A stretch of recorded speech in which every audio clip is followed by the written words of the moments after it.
with U of M great and former NFL star Braylon Edwards and Ryan Ermanni. Sit back and let's talk some Detroit sports right now on The Bottom Line. And here we go. Monday, June 6, 2022. Ermanni and Edwards, Bottom Line, Woodward Sports Network. Ryan Ermanni, Braylon Edwards out today. So on the big desk with me, my good friend Stick. Good afternoon to you. Good afternoon. We almost have like the same reach, me and Braylon. I'm 6'4", he's 6'4". He's just absolute house, and I'm over here skinny as hell. But yeah, we miss you, Braylon. He'll be back tomorrow, but you got me for the day, man. And that's not so bad, too, because one of the things that Stick said just moments before we go on, that is, we lose sight of this so many times. He's like, let's just have some fun today. Imagine that. And I'm like, yes, let's just have some fun today, because we get so wrapped up into our arguments and our sports opinions and this, that, and the other thing. It's just, this is supposed to be fun at the end of the day. Yeah, and at the end of the day, your sports opinions are just that. They're opinions. You know, honestly, part of the reason why we started Woodward Sports is because you're watching TV, you're watching all these guys give their opinions. It's like, why is their opinion more valuable than mine? It's really not. It's not. It's not. Anybody off the street, your opinion is just as valuable as mine. Right. Like, I just have one. I'm not afraid to put it out there. And really, that's the difference between media people and guys that sit around at the bar sharing the same damn opinions. They're both valid. Nobody has more intel than anybody else. And it doesn't really matter if you're ever right. No. I mean, because I'm not Al Avila. I'm not, Steve Yzerman or Brad Holmes. Like, at the end of the day, nothing I say really matters, because I'm not losing any games here. If the Lions don't win 10 games like you predicted them, Right. What's going to happen to you? Nothing. Absolutely nothing. Like last year, I thought they were going to win maybe 8. Right. Guess what? They didn't, and here I am. Going to guess again how many games they're going to win next year. And that's what you do when you cover sports. You have fun with it. It's light. It's easy. This should be us just hanging out with our friends, talking about Detroit sports, because that's what I love. That's what you love. And I don't care about any other city outside of Detroit. Look at that. That's why we love to have you in the house. Another man down today, Tom Mazaway. Did we get a shot of the chair? The empty chair. Man. I think it's so cool. Maz went way too hard last night at the Justin Bieber concert. I'm telling you, that is what has to happen. Like, I tried like hell to get Maz tickets for his daughter yesterday, and we were texting back and forth, and I couldn't get it done for him. So he texted me, all right, I'm just going to go on StubHub and buy the tickets. Oh, man, that's why he's got a headache today. The screaming 12-year-olds. Exactly. So Maz's out today. He'll be back tomorrow. Braylon out today. He'll be back tomorrow. But we do have our two guys, the usuals, Sam Flannel and Fletch. Sam Flannel, good afternoon to you, my friend. Good afternoon to you as well. How was your weekend? It was a good weekend. It was an easy-going weekend, not too stressful, which is always a good deal in the Ermanni household. Any day that I could get the water slide out so those kids can spend hours on the water slide, that's all I'm trying to do. Is it a slip and slide or an actual water slide? It's like a blow-up slide. Oh, man, it's good to be your kid. You know what my parents gave me? The metal slide that like felt like you were on a frying pan? Excuse me, not even close. They gave me the friggin' hose. Said here's a hose. Here's a sprinkler, connect it, and run back and forth through it. Raising soft kids over here in the Ermanni household, I am. Fletch, good afternoon. How you doing, my friend? How was your weekend? Good. Friend's 21st birthday. Went out to Rochester, Main Street Billiards. All right. Had a little bit of fun. A little bit too much fun at the end of the night, but, it was a good weekend outside of the Tigers, but can't complain. No doubt about it. Well, you're here, you're safe, and you made it through the 21st birthday party. I do have a pet peeve I have to start the show with here. Uh-oh. So I had to go out to Dearborn today after I was at Fox 2, then I had to go out to Dearborn, and then I got here. There is nothing worse than when you are driving on the freeway, nothing worse, in my opinion, than when you are on a 3-lane freeway, which the Southfield Freeway is, and you have 3 vehicles going the exact same speed. It was almost like a blockade. And you kind of get real close to them a little bit because I'm like, well, rubbing is racing. And I kind of wanted to rub the back of this car. that was in the left lane. You know, I understand the far right lane, right? But when the middle and in both the left lane and the right lane are going the same, it can't happen. It's how accidents and road rage happens. And if you are the left lane driver in that situation, it is your responsibility to break the law and go faster than everybody else just so you clear your ass out of that left lane. Like, some of us are out here really trying to speed, not just trying to sit behind 3 cars, but I'm with you, man. There is nothing more frustrating than that. And it's almost like they sync up and they're like looking at each other like, let's get Ryan Ermanni. I just couldn't understand what was happening. And it wasn't just me, it was everybody behind him. And the worst part about it was in all 3 lanes, there was nobody in front of him. So, like, somebody could have had the wherewithal to maybe speed up a little bit to let cars go around you. But that's exactly how road rage happens. That's exactly how accidents happen. When somebody's going slow, it kind of makes people just jet out in front of traffic. I don't know if you guys experience that stuff, but I came in hot today. What kind of road rage guy are you? Are you like the yell at them? Are you the honk the horn? Are you the speed up guy? Because everybody has different levels of road rage. I'm more of a I just think you're the dumbest person in the world, and I'm just bad mouthing you to myself. Like, you dumb. Yeah. How the hell did you even get a driver's license? It's a great question, Stick. I'm more of the I'll shut my mouth and complain about it on Woodward Sports kind of guy. Do you have license plate numbers? That's when we go next level. Right. Call out these dudes. Right. I'm more of a because unfortunately, and not to like take this conversation in a whole new direction, but you know, part of reading the news every day, which is something that I do for a living as well, is you see many of these road rage instances go a really, really terrible way. Oh yeah. So it's not worth it to, you know, flip the bird or to pretend like you're yelling at the guy or to say F you throwing or whatever pennies out your sunroof. Right, or to just kind of give them a look or anything like that, because it can't, nothing good comes from that. Not even 0.5. Right. Nothing comes good from that. No. So I'd rather shut my mouth, get here safely, and complain about it to you guys than say anything actually when I'm on the road. Well, when I was a young lad, I had several road rage incidents. One actually right here on Woodward. This dude was cutting in and out, like, you know. And the way I look at it is, when you drive a car, that is a weapon. So if you're assaulting me with your weapon, I'm going to defend myself, right? And we pull up to the stop sign right next to each other. I get out the car, and he's got his window down. Like, I open his car door, and he gets out of his car, and we went at it right in the middle of Woodward, and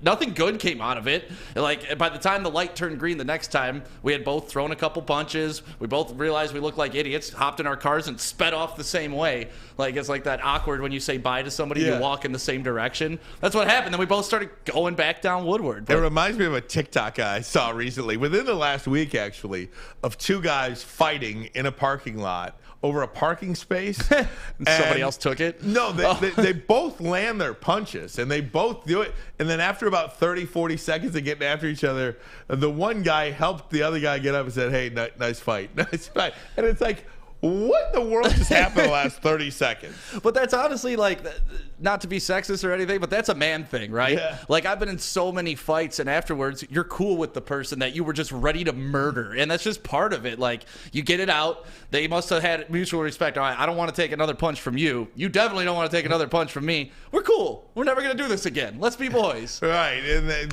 then you just really hope that, A, it wasn't recorded, and B, right, if you're with anybody, that they don't think any less of you. Because you're like, if you were with your girl or your wife or your kids or something, you're like, oh man, daddy's got to do something different. He's got anger here. Issues. Hey, if you are watching on YouTube, go ahead and hit that like button for us. We certainly appreciate all your contributions. We are now less than 200 subscribers away from 26,000 subscribers on YouTube. That is always a great indication of just how we are growing here at YouTube or at Woodward Sports. Stick, I mean, you were day one here, and to see this number climb towards 26,000 subscribers, a pretty remarkable number. Yeah, I mean, like, to start it off, you have to get 100 people subscribing to you for you to secure your URL name. And I remember just posting on my Facebook, like, please get us to 100 so we can secure the name. And now look at it. It's wild. You guys, it's all to do with you guys. You guys help build this thing every single day, man. You guys, as in you, the listener. Yeah, everybody. Everybody together. And we're really doing something special here. And and I'm so glad to have you guys along for the ride. Big day in sports. We're going to get to, let me just set up the show for you today. We're going to talk a little NBA Finals. There's somebody out there that believes the Lions are going to win at least 9 games out there. We're going to talk about that. Down the field. Jim Harbaugh talking about NIL, and our good buddy down there in Columbus, Ryan Day, literally had a number for how much money he needed to get raised for Ohio State to stay in the mix. You're going to be, I mean, it's just classic Ohio Sate, right? Yeah, and the comment after that, too. Not only did he give the number, but he also let them know, we're willing to break some rules here, too. We're going to get into some Tigers. A disappointing weekend in the Bronx, but we're going to start with a little NBA. We're going to do it next. But first, a message from my bookie. NBA playoffs, NHL playoffs, and baseball is here. There is no better place to bet on your favorite teams than mybookie.com. When you sign up for a new account, use promo code Woodward. They will match part of your first deposit. But remember, if you have a problem with gambling, please call the Michigan Gambling Hotline, 1-800-270-7117. Hi, my diamonds. It's Crystal with an X. You want to get hot and perfect like me? Here's my super easy routine. Drink at least a gallon of water before you wake up. Attach a weight to everything in your house. Hello? Sell your car and just sprint everywhere. Scream when you exhale. Don't follow Crystal with an X. Do your own thing at Planet Fitness with tons of equipment and free fitness training in our clean and spacious clubs. Join now for just $10 a month and cancel anytime. Make sure you download the Woodward Sports app in the App Store and the Google Play Store today. Take Woodward Sports with you wherever you go and listen live on your phone or mobile device. Welcome back, Woodward Sports Network. Ryan Ermanni, Braylon Edwards, and Tom Mazaway out today. They'll be back tomorrow. We are joined by Stick, the great Stick. Hey. My good friend. My good friend. Having a lot of fun. Hey, before I get to NBA Finals, did you see the news regarding Rasheed Wallace? I absolutely love this news regarding Rasheed Wallace. I do too. So he was a former Pistons assistant. Yep. And then he was, for the last couple of seasons, down there with Anthony Hardaway, Penny Hardaway Yep. at Memphis. Yep. And can you imagine that coaching staff?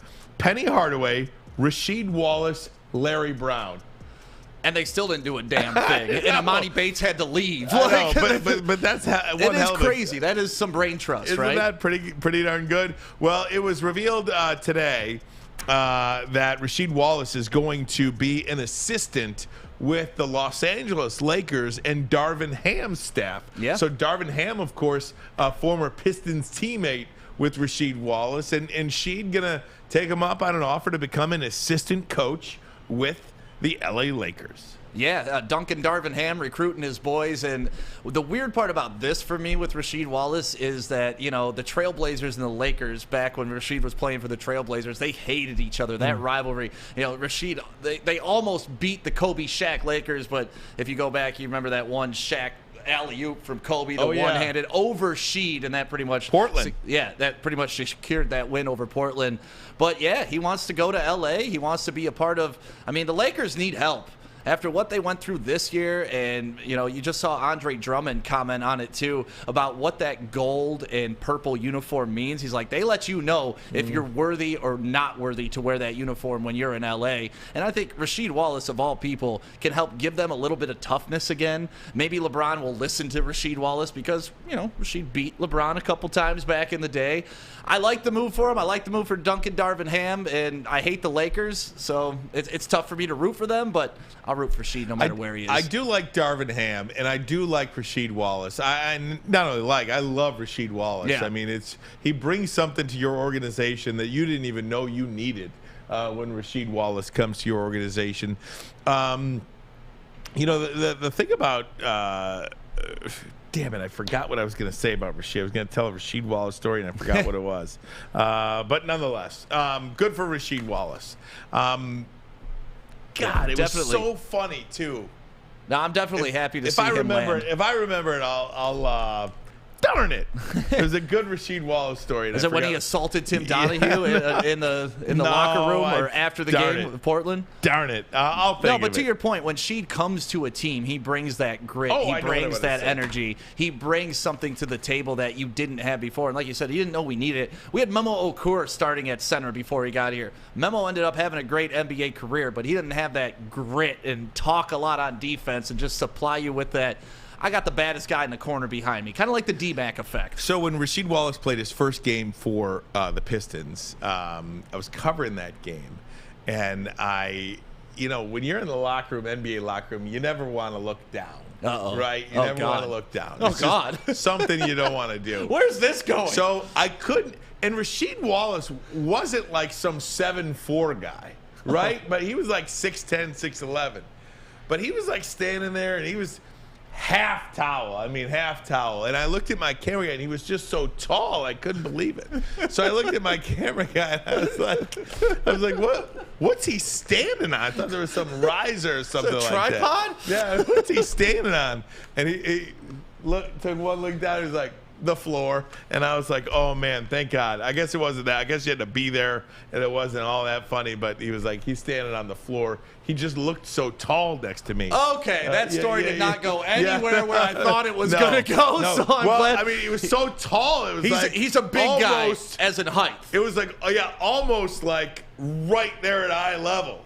So it was when you preface not to look down, I thought the story was going, and I looked down and I saw the anaconda. Yeah, no, I mean, my life was changed forever. Last point about the Lakers coaching search on ESPN.com today too about how Juwan Howard was the preferred candidate, and I appreciate that. I like that, and I know he's got his 2 kids there, and his wife says that it's not about the 2 kids that he's coaching. It's all the kids that he's coaching at Michigan. I do, and look, this is sports. Nothing is guaranteed. But I do wonder if that's something that Juwan Howard will eventually want to do is go coach in the NBA. I think that is 100% what Juwan Howard is eventually going to do. He will be a coach in the NBA, but I also think Juwan Howard is smart enough to realize when to take that opportunity. You don't want to hop on the Lakers bandwagon right now. This is a tanking franchise. They're not trending up in any type. LeBron James is their end-all be-all, and he's going to be 97 years old next year.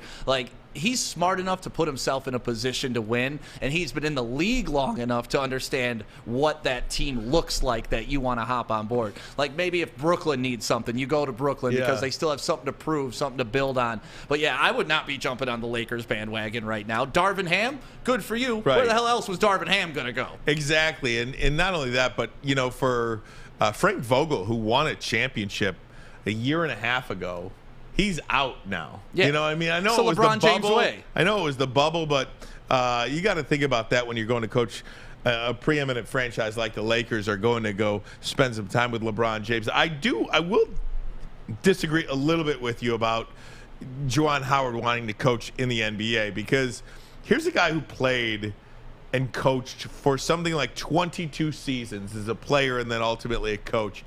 I mean, that is a road warrior life, man. Yep. I mean, you are living on the road when you play or coach in that league. And there's just something about having stability, something about having roots, where you could really call your own shots now as the Michigan coach. You can do whatever you want, basically. You win the Big Ten championship, once every 5, 6, 7 years, and it's fine. You will never get fired at Michigan, so long as there's no personal conduct things like, I didn't want to take it back to the slap, but probably one more of those, and he's not. But I'm just talking about, in terms of wins and losses. He could stay in this job for 20 years if he so chooses, and there is something about roots that I think those conversations get so lost because we're always looking at the next thing. Well, do you want to go to the Lakes? Oh, do you want to go pro? Oh, go here, go there. It's like the grass isn't always greener on the other side. Yeah, and I think a lot of that has to do with what he does accomplish while he is here. Let's say he knocks out the Natty in the next couple years, and then they're back in the Final Four again. And then it becomes to a point where what more can I accomplish here? And then you start looking over the fence. But even with that being said, there's also the other side of it where He's been an assistant coach in the NBA. That's obviously the highest level of coaching you can get to, and these guys are competitive. That's why they're elite athletes, and that's why they chase these jobs. Because you look at Larry Brown. He left college to go to the NBA. Now he went back to college. Rick Pitino did the same thing. Mike Krzyzewski, he never ended up leaving, but he was one of those guys that got several offers. Roy Williams would get several. So it's a great point. It's a great point about Coach K. How many times has he been offered a job? Even Tom Izzo, really. Yeah, I mean, Tom Izzo could have coached the Cleveland Cavaliers. He could have coached the Atlanta Hawks, and probably many others that we don't even know about that never got out. But he was probably somebody lobbed a phone call off to him. But there's something to be said about having roots, man. You think Beeline's in his ear like, bro, don't do it. I tried, and I played the wrong song in the locker room, and they cut me. It's a great point by Beeline. In the thing about college basketball that differs, and we'll talk about the NIL stuff, too, with college football, I do think it is easier to compete in college basketball in the world of NIL than college football, because realistically, in college basketball, you need to get somebody a deal for 1 year. Yeah. For 1 year. And you only need one guy for 1 year. Right. You know? One guy for 1 year, for one semester. Really? I mean, you basically need to keep him eligible through the fall semester, and then he can go. So it's not like a situation where he's going to be banging down your door after year 1, after year 2, after year 3, saying, "Hey, where's my money?" Right. You know no, that's true. It's you just have to be successful for 1 year. I really believe that Juwan Howard is going to be at Michigan for many, many years to come. I hope he is. I mean, I love what he does for the program, and the slap and all that stuff last year. But you saw come tournament time, he got the team ready. They were in shape. They were ready to go. And I wasn't offended by the slap. If I'm being recruited, I want the coach that's slapping people. I don't want the coach that's getting slapped. Well, that's true. Like, who do you want? You want the coach that gets bitch slapped, or do you want the guy doing the bitch slapping? Truth. It's pretty simple. B. Right. I'm going to take the guy that's doing the slapping. You know what? Just quickly while we're on college basketball, one guy that I am, I don't want to say concerned with, but one guy I could see you hanging it up relatively soon is Tom Izzo. Now he told us point blank. He said as long as he's still having fun, he's going to continue to coach. But it is a different game than the one he's used to, and we see a lot of his contemporaries now leaving. Roy Williams left, Coach K left now, and how long will Jim Boeheim stay in Syracuse? Who knows? But nonetheless, Tom Izzo, I don't know how long he is. I don't know if he's got 4 or 5 more years in him. I think that might even be a little bit of a stretch. Yeah, you just hope it doesn't get to a point where he's like a lame duck coach and you're like, all right, this is the end. He should have left 4 years ago. Yeah. And I don't think he's the type of guy that let it get to that point. I think he'll know when to bow out gracefully and when to bow out and leave the program in good shape. Because at this point, if he leaves, who are you bringing in that's better? Nobody. So this isn't the time to leave. When you get to the point where, like, okay, I can step down and here's an ample replacement, then go ahead. I think he'll feel comfortable, but he'll never abandon that program in bad shape. We are now tied at 1 in the NBA Finals. Will the real Golden State Warriors please stand up? They just demolished the Boston Celtics last night. The final score was a little bit closer than the game actually indicated, but 107-88. Golden State evens up their series with the Celtics. You'll hear from Steph Curry coming up next. Where this series goes from here, we'll talk about it all next. Ermanni and Edwards, Bottom Line, Woodward Sports Network. But first, a message from SMA. Yeah, SMA, they're here to deal with the real issues, and that's why they have a podcast called This Is the F Word, all about fentanyl and addiction and abuse. If you are one of those people that falls under that category, or you know somebody in your life, I think we all do. We're all touched by this situation in some capacity, so make sure you go to thesportsma.com, thesportsma.com. Check out that podcast and support the Sports Marketing Agency. Life is full of hard choices. We're here to make one of life's biggest decisions as simple as possible. My name is Christina Gennari, and for over 20 years, I've helped hundreds of families buy and sell homes. We cover all of Metro Detroit and more, from large luxury homes to starter homes. We will work hard to make sure that you get the home of your dreams. So if you're in the market today or even thinking about buying or selling in the future, make the obvious choice. Christina Gennari, the obvious choice in real estate. Visit us at soldchristina.com today. Fellas, let's be honest. We like things to be easy. We like simple stuff, like sports 7 days a week. We like things uncomplicated, like Lady Jane's Haircuts for Men. Open 10 to 8, 7 days a week. Walk in anytime. Sign in, sit down, watch your favorite team play, and before you know it, your hair will be game ready. Open 10 to 8, 7 days a week. Walk in anytime. Lady Jane's Haircuts for Men. It's wicked awesome. Detroit sports by Detroiters and for Detroiters. This is Detroit Sports Network. This is Woodward Sports. When you need apparel, there is only one place to go. Big Frog Novi. With no setup fees, no artwork fees, no minimum, and a 24-hour turnaround, you can have your whole team outfitted in no time. Embroidery, direct-to-garment, vinyl, and screen printing, Big Frog has the styles you want. Visit bigfrog.com/Novi or call 844-4BIG-FROG. That is 844-4BIGFROG. And if you want to visit their website, go to bigfrog.com/Novi. Ermanni and Edwards, bottom line, Woodward Sports Network. Braylon out today, Maz out today. They'll both be back tomorrow. Thankfully, we have our good friend Stick on the desk with us. Yeah, I just sleep in the back, and whenever they need me, they wake me up and like, come on the show. I'm Dude, like, all right, seriously, cool, let's go. You are the all-everything here. Don Kelly, baby. Yeah, we'll get into some Lions talk. Fun prediction regarding them, one of the national Sirius XM people, and we don't even care who said what, but it's good, so we're going to talk about it. That's such a Detroit Lions thing. They're Man. like, I don't care who said it. It was something good. I don't even care We're if all you've in. ever heard of her name before. You will know her name after what she said. But she said nice things. Yes, absolutely. I do want to talk a little NBA. 107-88, the final last night. Golden State just demolishes the Boston Celtics. It was only a 2-point game at halftime, but then that third quarter, there is something about the third quarter that Golden State just owns. I believe they've outscored their opponents this season by, in the playoffs, in the third quarter by about 300 points. Yeah, you know what that is? In that quarter specifically. That's coaching. Yeah. That's halftime adjustments. That's seeing the way the team is attacking you, seeing the adjustments that other team made going into the halftime,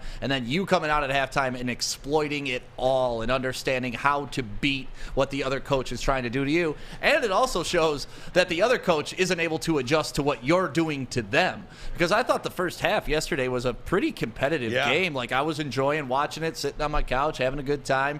Then the third quarter came, and Jordan Poole just went absolutely insane. And to me, this is what I thought the whole series was going to be like. Like, I think Boston stealing game one could be the worst thing that happened to Boston. And I know you made him mad. Exactly. Like, it's one of those things you kind of just want the Giant to take you for granted until you actually needed that game. Right. Now you got the game you needed, but it's so early in the process. Can you continue to fend them off till you get to the 7 games? I still think Golden State can wrap this up in 5 or 6. Well, I think Braylon would tell you the same thing. I do not think so. I think this is going to be a series. I think, and I said this on Friday too, and just if you're just tuning in. So Boston won game 1. I said Golden State would win game 2. Yep. Golden State will win game 3. Okay. Boston will win game 4, 2-2 headed back to Golden State. Where Golden State will win game 5, Boston will win game 6, and I think this thing is coming back for a 7th game. I do think there is something about Boston's defense that I really like. I don't think they're as bad as a 21-point deficit, but I mean, think about this. In game 1, Golden State outscored Boston by 14 points in the third quarter. Last night by 21 points in the third quarter. The only difference is there was no 40-16 run for Boston like there was in the fourth quarter in game 1. Boston didn't go and shoot 9 of 10 from the three-point line in the fourth quarter. And for me, this is a weird sentence to say. I never thought it would come out of my mouth, but the key for Boston to win is Al Horford. Yeah. I mean, he had a dud of a game last night. I think he only had maybe 5 points, if that. And he had 2 points? Okay. I thought he got another basket after that, too. But either way, when he goes, the Celtics go, and that's why they exploded in that fourth quarter. Horford can hit the three. He can stretch the defense. Yesterday, Draymond Green just decided enough's enough. I'm going to start messing with these guys mentally. He went bad boys on them. Like, if I can't beat them, I'm going to beat them.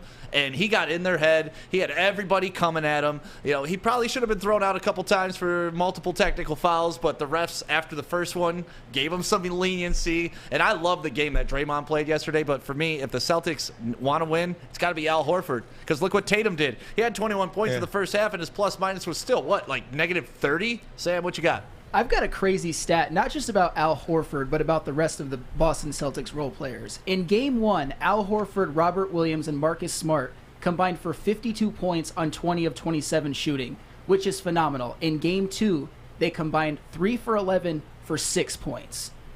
I mean, you're not going to win many games like that. Marinate on that for a second. You're not going to win many games like that. It's funny, Stick, though, that you mentioned about Draymond Green, because there is. I was watching him play. There is, and I should love him, and I don't want to say it's a Michigan State thing, but he plays exactly how the bad boys would have played. Yeah, 100%. So that should want to embrace. But it's not like that. With those guys, it's like, I hate them when they're not on my team.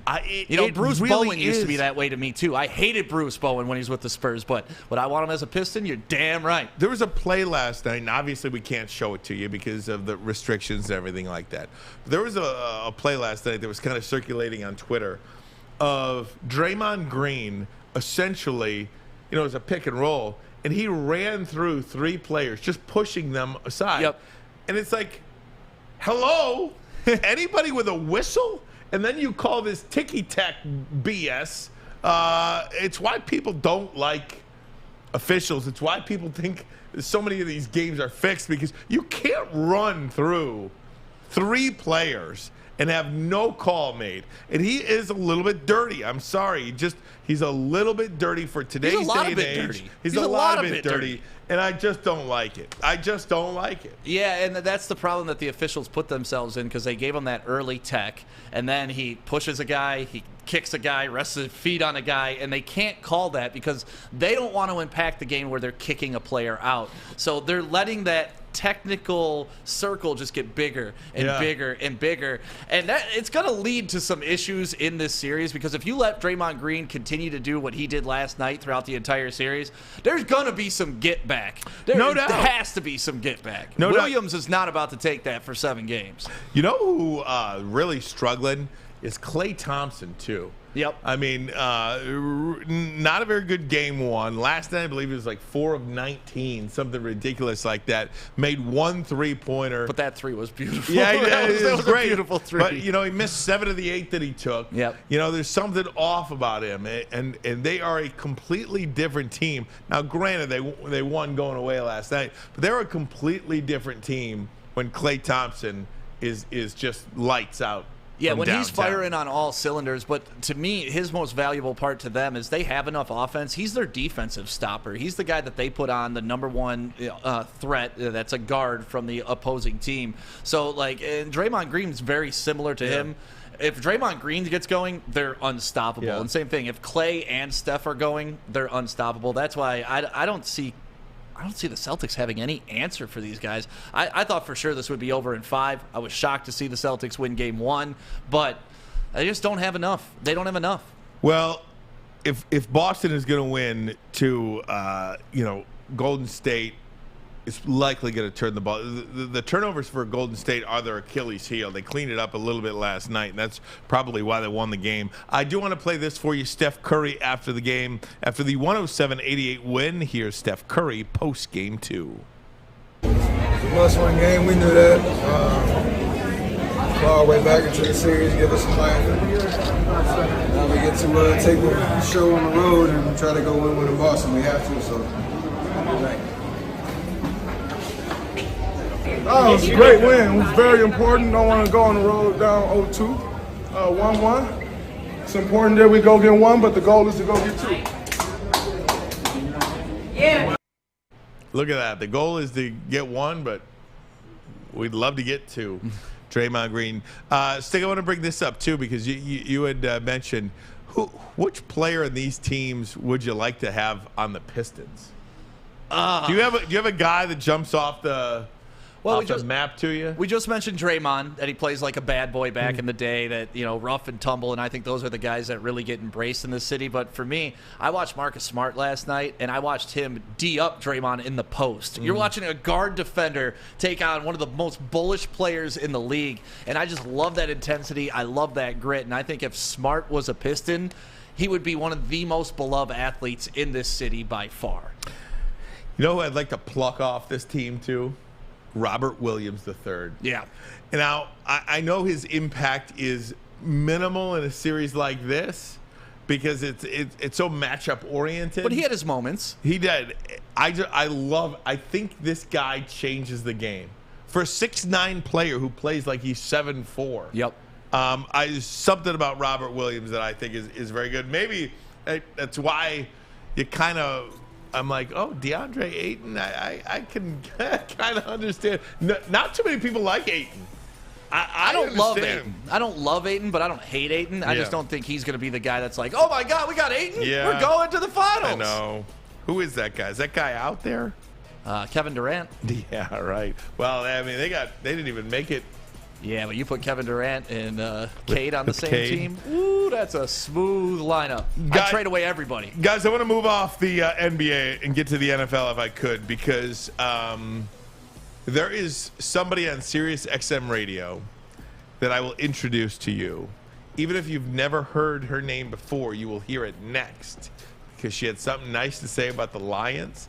And anybody that says something nice about the Lions is a friend of yours truly. We love you. We'll do that next, but first a message from the Foaling Warehouse. Foaling Warehouse in Hamtramck is the home of the original football bowling game. 2 ways to play: $12 unlimited open play or $120 lane reservation for up to 10 people. They have a $2 mystery beer machine and a full bar.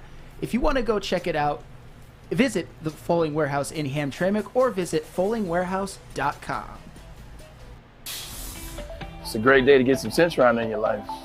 Okay. There it is. Centron, here we go. Gotta grab the cranberry. Oh wait, it's 2 for $4. Got double up with the classic as well. Centron World, baby.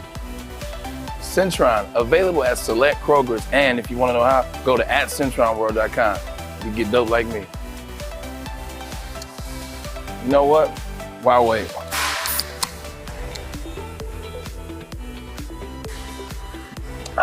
Great taste, guaranteed.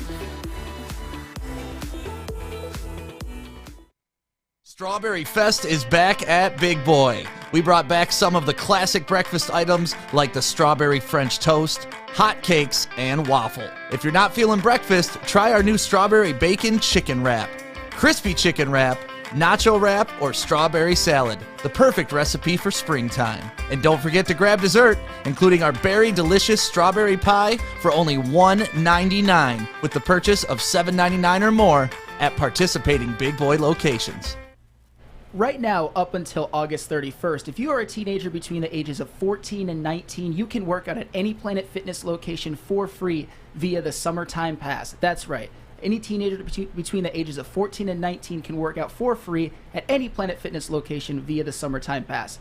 For all other people, right now, for just $0 down and $10 a month, you can get your Planet Fitness membership. No matter where you are, there's a Planet Fitness nearby. Join in club or online at planetfitness.com. Planet Fitness, where your fitness is essential. Hey, quick sidebar conversation before I get into the NFL. I just saw on Twitter, 24/7 Sports, that on this Thursday, CJ Carr will announce his commitment. CJ Carr is a 5-star 2024 quarterback. I believe he goes to Saline. I believe he's a quarterback at Saline. He is obviously, if you know that name, he is the grandson of Lloyd Carr. Yep. His teams, are you ready? Wisconsin, LSU, Georgia, Notre Dame, Michigan State, and Michigan. That's a pretty darn good list. I mean, if you're a 5-star recruit, you should have all those options. And yeah, that's it's a pick your poison. Where do you want to go? Where are you going to get the most playing time? Okay, I'll say it. There is no other option other than the University of Michigan, right? I mean, Lloyd Carr's grandson, you have to pick Michigan, and you're from Saline? Like, you're from 5 miles away? And granted, look, I want this kid to go wherever he wants to go. Wherever he believes is best for him. Right. That's what I want. But it just seems logical. It's got to be the University of Michigan, right? I mean, unless it's one of those scenarios where you're so sick of the family business, you want to go out and do your own thing and be your own man. You know, sometimes that philosophical thing clicks into people like, no, I want to go show that I can do it here. And maybe that's the case. I don't know. I've never really had a conversation with the kid, but if my grandfather went to Michigan, I'd be going to Michigan. I'm one of those lineage guys. Yeah. Like if I ever have a kid, they're going to Orchard Lake St. Mary's. They don't even have a choice in this situation. Exactly. Like they are a part of the legacy that I set forward. So Nor they have should to. they. Right. They should go to Orchard Lake St. Mary's. They should. But I know families that, like, one brother. There's a kid that actually plays for University of Detroit for basketball. Sonny. His brother went to St. Mary's, but he went to U of D. And I couldn't imagine that a house divided. So How do you get I'm to with school? you. Like, I'm a loyalist like that. So yeah, I want my grandson to go where I went, but you never know, man. Maybe this kid just wants to go pave his own path. As if it's even an option to go somewhere other than the University of Michigan. You notice who wasn't on that list? Was Ohio State on that Ohio State list? was not on the list. Ohio State is not on the list, but good for C.J. Carr. How about that? Michigan, Michigan State, Notre Dame, Georgia, LSU, and Wisconsin. He will make his call on Thursday. That's at 7 p.m. on CBS Sports, apparently. All right, good stuff there. Guys, I don't know if you've ever heard of Lindsay Rhodes. Have anybody heard of Lindsay Rhodes? I have never heard of Lindsay Rhodes before today. I like her, though. But on Sirius XM Fantasy Radio, here's the tweet. Just went through the entire Lions schedule, and I swear, you guys, there are 9 wins there for them that are extremely possible. Consider me smashing the over on 6 wins and also buying Honolulu Blue swag. I'm in. Let me read for you that again.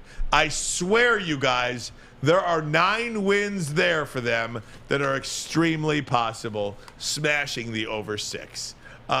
Lindsay Rhodes, I say to you, thank you. Yes. For everybody here in Detroit who we have heard this football team get beaten down and beaten down and beaten down, and we even ourselves beat them down.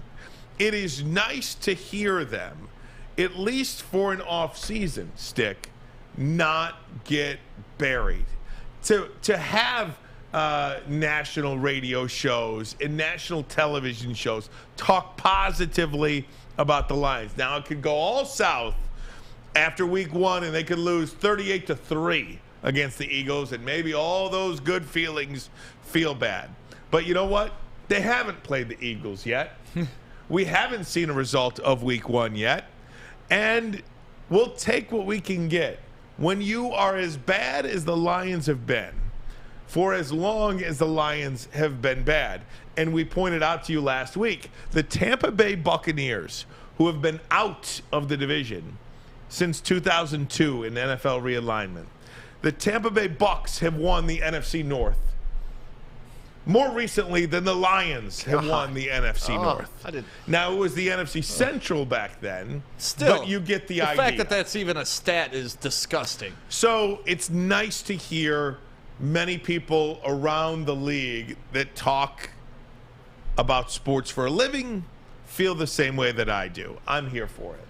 Yeah, Never in my entire lifetime have I heard people talk this way about the Lions nationally. I mean, I've heard our local pundits do their thing, but you're talking Mina Kimes from ESPN. You're talking this young lady, Lindsay Rhodes. Rhodes. We are gonna hear from Lindsay Rhodes who likes more to often. smash sixes, according to her tweet. But yeah, no, she's talking good. You got Dan Orlovsky, and I always thought Orlovsky talked good about us because he's like best friends with Matthew Stafford. But Stafford been gone. Stafford won a Super Bowl. And he's still talking about how the Lions are next up. You're seeing just all the way around the league, people are starting to take notice. Does that scare me a little? Hell yeah, because we've never had this. And with great expectations, you better live up to them. But I love it because it's giving me, somebody who's an eternal optimist, similar to you. I think me and you share that. Like, my team can do it. They can do it, right? I know they may not, but they can. Right. And that's what I try to focus on. But the fact that all these national pundits are picking the Lions and are confidently doing it. Now, what scares me is Vegas has us at 6, right? Last year they had us at 5.5. So Vegas is only seeing us improve a half game from what we were last year. And Vegas is also very smart. They also are in business because they don't lose money. Because of that, Maz says that they're not going to be far off. So you get one in either direction. 5, 6, or 7. That's your only option. Those are Lions win totals. And that very well be true, and I'll take Maz's advice on that. But no, the fact that just people are starting to acknowledge that we're doing the right things here. It's no longer we're laughable. It's no longer we're the train wreck.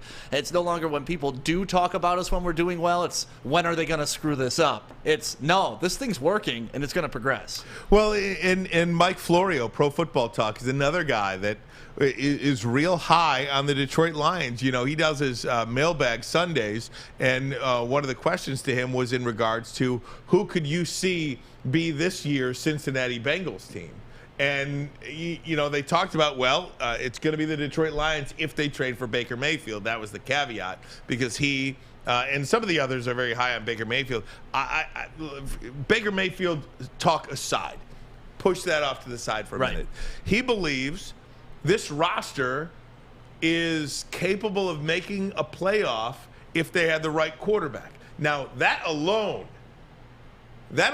is a pretty big, I'd say, pat on the back to this regime, that 2 years after taking over, that you have a roster, sans the quarterback, that is every bit as capable as anybody else in the league to make it to a playoff. And what I love about the roster is it's a flexible roster. They haven't gone out there and spent stupid money. We're not spending Trey Flowers money anymore. It's one-year contracts, prove-it contracts, young guys coming in, young guys wanting to contribute. And, we're paying Jared Goff $30 million a year. But outside of that contract, we look pretty good on paper. So not only is the front office getting the talent in that they need to get, they're also aligning our budget to where this is sustainable and not just a flash in the pan 1 year. We spent all our money. And we still think about, not only do we have money, we have solid roster, and we have draft capital coming back. Like, we're checking all 3 boxes for the first time ever. No doubt. I'm wondering what people think about this. I'd love to hear from you. Coming up, 313-552-6322.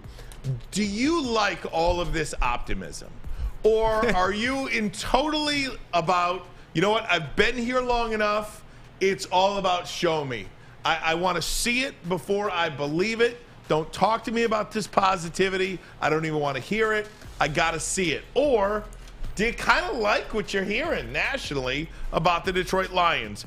313-552-6322. That's the phone number. We'll take some of your calls next. But first, a message from Les Stanford Chevrolet. It is no secret that new cars are hard to come by, but they are available at Les Stanford. You gotta make a plan, though. Don't wait till the last minute. They do have allocation coming in for lease or purchase of new vehicles. Les Stanford also has over 350 pre-owned cars on their lot right now. All makes, all models, all years. Some of them with less than 500 miles on them. So they're like brand new. Get off your heels into some wheels. Come on down today, practically giving them away. Les Stanford Chevrolet also going to have that Corvette Z06 on their lot July 27th. You are all invited. Corvette Z06, July 27th at Les Stanford. All invited. For more LesStanford.com. LesStanford.com. Find new roads. Find them. 6 dark corners, a driveway and a patio, 5 windows that could become doors. Every house has unique security challenges. Guardian Alarm has more tech, more team, and more ways to help keep them all safe. Get a professionally designed and installed security and smart home system from Guardian Alarm. Sign up today and get a free video device. Guardian Alarm. Smart right from the start. Call 1-800-STAY-OUT. Hey, Scott from the Woodward Bet Show. The crew and I came off another hot week. You guys got to make sure you're checking us out at 4:30 over at the Woodward Bets YouTube page. You also got to make sure you check out oddstrader.com. It's the best place to check all the odds at all the different sports books. It's got live scoring, play-by-play updates, everything you need right in the palm of your hand. And also, hey, we got to get back to that winner. Let's look at the Boston Red Sox tonight to beat the Angels. Angels are going to make it 11 in a row. They can't seem to win a game to save their life. Woodward Bets, oddstrader.com. Check it out. We all know Cade should have been Rookie of the Year. But you know the saying, Detroit versus everybody. Uh-oh, Cunningham all by himself. Woodward Sports. Our friends at Alta Equipment know that when it comes to getting your job completed, that's right, Brian, on budget and on schedule, uptime matters. That's why Alta Equipment has partnered with the biggest names in construction. With the most diverse rental fleet in Michigan, there's nothing your project can throw at you that Alta can't handle. Give them a call at 844-GO-TO-ALTA today. That is 844-GO-TO-ALTA today. Alta Equipment, where uptime matters. Uptime matters. Certainly does. Ryan Ermanni, we got Stick in the house. Braylon and Maz out today. Sam Flannel and our good friend Fletch having some fun with us. If you'd like to be a part of the show, go ahead and feel free to leave a message on the YouTube chat. And while you're there, go ahead and hit the like button. We'd certainly appreciate that. The phone number to call, 313-552-6322. So many people actually watch the show or listen to their phone based on the show. So throw it to your TV and then call your phone. Absolutely. That'd be fantastic. But just talking about all this optimism, if you're just tuning in, Lindsay Rhodes, SiriusXM fantasy expert on SiriusXM Fantasy Radio, said that she sees at least 9 wins out there for the Detroit Lions, and she's going to smash the over 6 this season. And I love all the positivity, and I'm really down with it. And there are a lot of people that aren't. So just try to find out if you guys like the positivity or if you don't like it. I think everybody's got to like it, right? I mean, after years and years and years and years and years of being told how bad we are and we don't deserve national games and we didn't get any this year, which is fine, but it's still nice to turn on the television and not just watch us get trampled, or the fact that sometimes you turn on and we wouldn't even get mentioned at all. And I don't know what's worse, like being mentioned because you're bad or just being ignored because you're that bad. So at least we're being talked about, right? It's so funny. Prag Patel on the YouTube chat says, more optimism about the Lions than the naked HDs spamming. Hey, man, it's cheaper than Tinder, it says. So go ahead. Cheaper than Tinder. I tell you, I got catfished off of Tinder two weekends ago. Get out of here. 2 weekends ago, I got catfished. Tell me this story. So, this was my first interaction on Tinder. I'm newly single, you know that. Like, going through the stuff, got my divorce, all that stuff out of the way. So I'm like, all right, I'll try the kids game. I'll see what they're doing. See how that's happening. I find this chick, and I think I still got her in here. And she was a good-looking girl. Real good-looking gal. She runs a gym, all their pictures. I was like, oh man, okay, this girl's pretty legit. So I invite her down to the Movement Festival. Like, hey, you want to come to Movement? Let's meet up, blah, blah, blah. I got an extra ticket for you. Let me see that real quick. Yeah, I got bad eyes. This is a good picture, man. So I got bad eyes. So homegirl shows up, and it's my her. God. But that's her from 10 years ago. So 10 years and 3 kids ago. What? So the girl that showed up is the same girl, but it ain't the same girl. Like, you would invite that girl out, wouldn't you? Oh, my God. Yeah, but she showed up not looking like that. She showed up a different version of it, like she ate that. And I was not about that life. So what do you say? That is my first and last experience on Tinder. Did you even go out with her? So here's the deal. How do you play that off? We met up at Movement Festival, right? So she was having brunch with her friends in Corktown. I was like, all right, I'll pick you up in Corktown, and then I'll drive you to the Movement Festival. We'll park a little bit closer because it's a little bit of a walk, right? And, like, she gets out of the car. I'm just like, are you? And I say her name, and she's like, yeah. And I was like, oh, God, all right. So me... I'm like, okay, I'm not going to smash, but at least maybe she's cool, right? Like, I'm down to gain friends. I like people. I'm a nice guy. She's not even cool. Oh, no. I tried to introduce her to some of my friends. She didn't say anything. So luckily, she ended up knowing friends at Movement Festival. I was like, oh, yeah, go meet up with them, and I'll meet up with you in like 30 minutes. And then you just kind of... Your boy was out. Oh, man.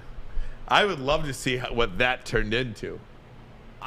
I didn't even take a picture. No, you can't. I made her take pictures of me and my friends all day, but I did not include her in any of my pictures. Oh, my God, that is And then the next so day, funny. I go back, and the security guard's clowning me. He's like, Stick, you showed up. I was like, what? You couldn't even smash. Stick fell off. And I'm like, oh, God. It probably would have if you continued on. Oh, no, I easily could have, but no, that's a hard pass. That's a hard pass. Now, talk to me more about this Tinder here. Have you, is this a usual occurrence on the Tinder where you get catfished?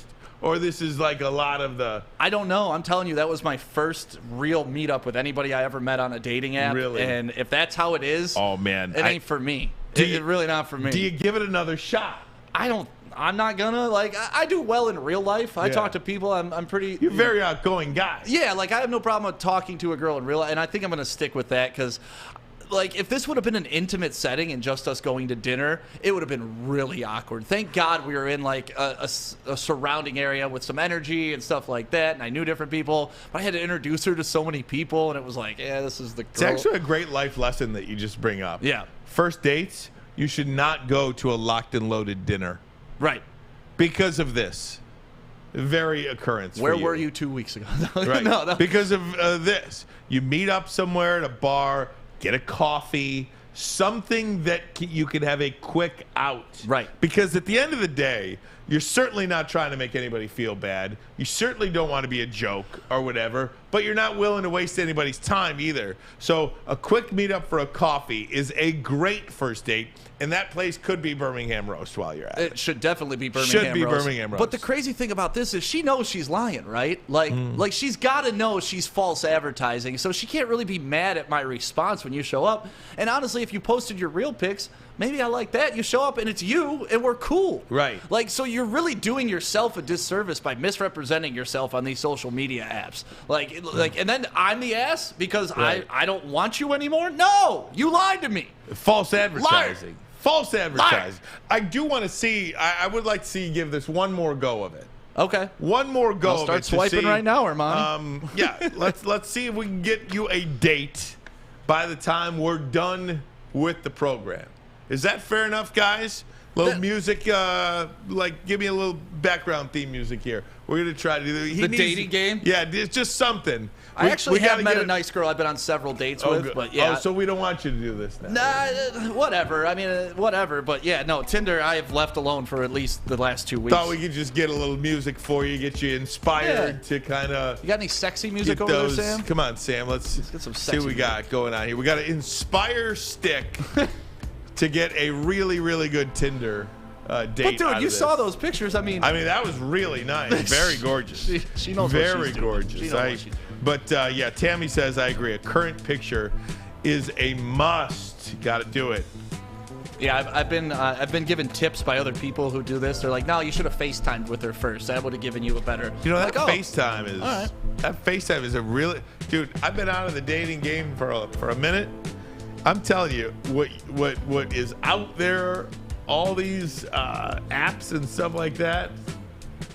It's like just a layup. Well, I had been with my wife for 17 years, so this was well before dating apps. Now I'm in this new world, and it's just like you're getting laid every night. This guy. Do you mind if we dance with your dates? I mean, geez, Stick. I've been having good luck. I love it. I didn't even know I loved it, but I love it. Get back into some Lions talk. Fletch has something for us he wants to hit sorry on. to derail the conversation, Yeah, we had to guys. derail the conversation. Fletch, I apologize. We're going to get back into the Lions right now, top of the hour, but I had to hear from my main man, Stick, regarding all this Tinder talk, sexual in nature. Of course, we're having a lot of fun. We did say we wanted to have some fun today. Hey, man, listen, I have no problem talking about my dating woes right now. It happens, right? It's the calm before the storm, the real deal. Exactly. And by the way, if you had a date that went south on Tinder, 313. Yeah, let us know. 552-6322. Or if you have any advice for the great Stick over here on what he should have done, 313-552-6322. In the meantime, we'll get back into some Lions talk. Top of hour number 2 coming at you next. But first, a message from Lady Jane's Haircuts for Men, where Stick goes before all of his Tinder dates. As you know, we broadcast this show live from the headquarters of Lady Jane's world headquarters in Birmingham, Michigan. Definitely awesome to get off the air and get myself looking good. A precision haircut by one of their talented stylists. They've got over 100 locations nationwide, many of them locally here in the Metro Detroit area. All you got to do, walk in, sign in, sit down. Before you know it, you are handsome and clean. Ooh-wee! Lady Jane's open 7 days a week, 10 a.m. to 8 p.m. Walk in anytime. It's wicked awesome. It took exploring 50 different formulas and hosting countless taste tests, but we believe Gypsy Vodka is the smoothest vodka on the market. Don't believe us? Ask the owners. We're Mike and Adam Kazanowski with High Five Spirits Distillery. We're in close to about 1,200 locations throughout Michigan. We wanted to create a brand that was geared more towards freedom, love, adventure, and at the end of the day, we really wanted to tell a story that inspired other people to take risks, follow their dreams, whatever that might be. Make sure you're listening to Woodward Sports all day long. Start your morning with the Morning Woodward Show. Spend middays with Big D Energy. Watch and listen your drive home with the Bottom Line. And don't forget about Woodward Bets Daily. All live, all right here on the Woodward Sports Network. All right, check it out. Odds Trader is the #1 site for all your game day bets. And this isn't a gambling site. You're not going there to place your bets. What they do is they look at everybody's odds and they put them all in one spot so you can get the best line possible for you, so you can hedge your bets, make you a better shot at being a winner. It's kind of like when you go on a travel site and you're looking at all of them for the cheapest flight. That's how Odds Trader is with your bets. So go there today, oddstrader.com. Get the best odds for your bet. Odds Trader. Odds Trader. Just had to say it like that. Did you ever heard Fish do the Odds Trader? Fish is a marketing machine. I know. Because the stay out, that all started with Fish. I mean, and seriously. Now, Odds Trader. He is. He doesn't even know it. He doesn't. That's what I love about Fish. He's so special and he has no idea. Right. And maybe it's glad that he doesn't, because then he's going to be knocking on everybody's door for payment.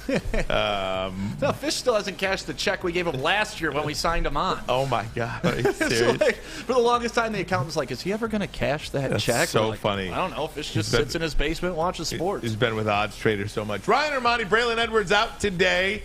Tom Mazaway out today. Both expected back tomorrow. Oh, the Maz chair looks so sad. Does he use that pillow weekly? Do you guys know? Props him up. He does?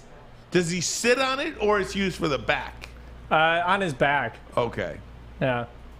I wish. You know what? I'm You gonna go sit over? You gonna go sit over there? Yeah, sit over there. Just turn the mic on, Sam. We got the camera working, and those chairs are super comfortable, man. Those are the most comfortable chairs in this whole damn building.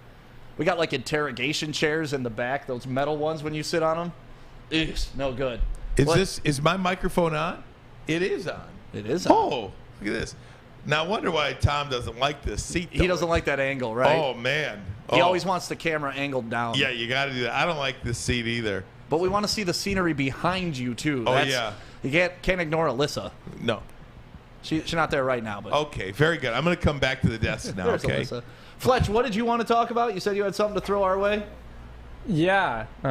Here, I'll get the cam back to Ryan here in a you second. even put his nameplate up there yeah, for Ryan? I got it ready. I thought he was going. All right. Ryan, so first, I guess the first question is, do you still believe that the Lions can win 10 games this season? You do? Without hesitation, I do. And I'll tell you, again, I think they go, what did I say? 6-3 at home, 4-4 on the road. Okay. So that's my, yes. Okay. So then this works. All right. So you know how high school teams, they'll dye their hair blonde if they make it to the playoffs, right? Mm-hmm. I'm making this proposal to you. If the Lions make it to the playoffs this season, they don't have to win their first game. I will dye my hair blonde. Okay? Okay. If they make it to the championship, they don't have to win their championship, but if they make it to their conference championship, I will dye my hair Honolulu blue. My girlfriend's going to hate me. So if they make it to the NFC championship game, yes, you'll dye your hair blue. Yes. All in on that. Yes. But if they don't make it to the playoffs for the rest of the postseason, I'm going to make you a dunce cap that says I'm stupid, and you have to wear it for at least one segment every show. I would wear that hat. You're down for that? I am down for the hat. Yes, I will wear the hat. Okay. So look at this guy. Man's living. Look at this guy. That's a nice vest. Checking it out. It's a nice vest. I love when people kind of. So it's kind of a. How'd you? Quickly, I'm going to get back to you for a minute, Fletch. You just wait. Kind of like would you say a mirror, a reflector? Like you can't see in the studio. Yeah, it's when we set up the tint, it's one-sided tint. So outside one-sided. it reflects the light, but we can see out. Nobody can see in unless it's nighttime. Then you can see the lights. Exactly. Yeah. So it's funny how many people will come by this, see the windows, and kind of look at themselves in the windows. I love it. I love when girls check out their butts right in front of us. It is hilarious how many people will look and see what's in their teeth. Will look and see their hair, whatever the case may be. And they don't know they're live. They have no idea clue that anybody is looking at them. I am looking at you. But anyway, Fletch, let me get back to you here. So all I have to do is wear a hat that says I'm stupid. Yes. If they don't make the playoffs. So I'm putting myself on the line more because my girlfriend's gonna kill me if I do this. Yeah, no, I'm dead. But like personally, I don't think that they're gonna make it to the playoffs. So I'm putting myself on the line, and I think it would be funny to have for the entirety of the postseason you wearing a hat that says I'm stupid. I will do that gladly. Okay. I will do that. I will do that gladly because I do believe they win 10 games and make it to the playoffs. I think 9-8 could be a division champion. Yeah, Adam and I were having this conversation. Really? He thinks even like 9-8 or 8-9 could make the playoffs. I think Green Bay's a 7-win team. Okay.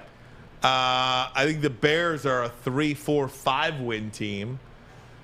So I think you're sitting there really with a Green Bay 7-win team. I think Minnesota, a lot of people like Minnesota. Maz loves Minnesota. I do not like Minnesota because of Kirk Cousins. But how about this stat? Put Kirk Cousins' stat up here. The longest active streak of seasons with 3,500 plus passing yards and 25 touchdowns. Kirk Cousins. it nearly doubles everybody else. Patrick Mahomes 4, Aaron Rodgers 4, Cousins has 7. And look at the list of quarterbacks he's on. So Kirk Cousins 7, then Mahomes and Rodgers 4, Tom Brady, Josh Allen, Herbert, and Matthew Stafford with 2.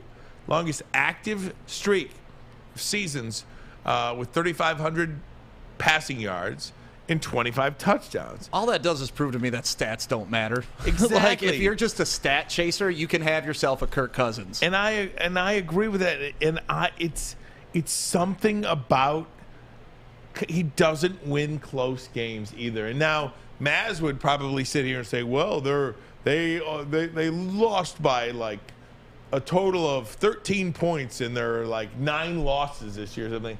I think that's a detriment to the quarterback. I think that says your quarterback can't win close games. Yeah, he couldn't get you the extra 3 points every game. Not that like they're so close you're going to win them next year. I think that signals to me that your quarterback doesn't know how to win close games. Yeah, with Kirk Cousins, he is kind of a lightning rod of mediocrity, right? Because we know he's not bad, but we can't see that he's good either, right? Like, he is just right there he's the litmus test for what you want as a quarterback. Anything better than him, pretty good quarterback. Anything worse than him, pretty bad quarterback. So he's just right there in the middle, kind of just living. And I love his competitive nature. Like, that's still when he came off the field when he was playing for Washington. Like, you like that? Like, I love that out of anybody. Sam, you're shaking your head. You didn't like that moment? You don't like that fire? Oh, I didn't like that at all, mainly because it's Kirk Cousins. He's one of those guys that you guys kind of mentioned. He's perpetually 8-8 every single year. He might give you 3,500 yards. It's some of the least impactful 25 touchdowns and 3,500 yards you'll ever see. And he's also, Kirk Cousins to me is kind of like lame, trying to be cool. I thought that's how that whole "you like that" came off to me. I guess you disagree, Stick. Oh, hell no. That's not how it came off to me. That came off like that guy was juiced and jacked because of what he just accomplished on the field. And that's what I want out of my leader. That was actually one of my knocks about Matthew Stafford when he was here. I wanted a more vocal Matthew Stafford. I wanted an accountable Matthew Stafford for after games, because a lot of his post games are, oh, yeah, we'll fix that and try to get better next week. But I wanted him to be like, no, DeAndre Swift dropped that pass. We should have won that game. Like, get in some people's asses, but he never did. Yeah, I mean, that's an 8-9 football team from a year ago. And I know they didn't have Dalvin Cook for most of the season. Justin Jefferson is a really, really dynamic wide receiver. We saw what guys like Justin Jefferson and Jamar Chase can do for teams. And we hope that Jameson Williams has similar impact his rookie season that Chase and Justin Jefferson had. We won't see that till the second half. And maybe not. Yeah. Maybe not. But at the same time, you saw what those dynamic wide receivers can do. I just look, is the Minnesota Vikings going to be an 11-12 win team? I just don't see it. Yeah, me neither. I don't see it. And I think they will beat up on everybody in the division. I just don't think there's that. I don't think that 11-12 win team lives in the NFC North this year. I just don't. Maybe 10 wins wins the division for sure, in my opinion.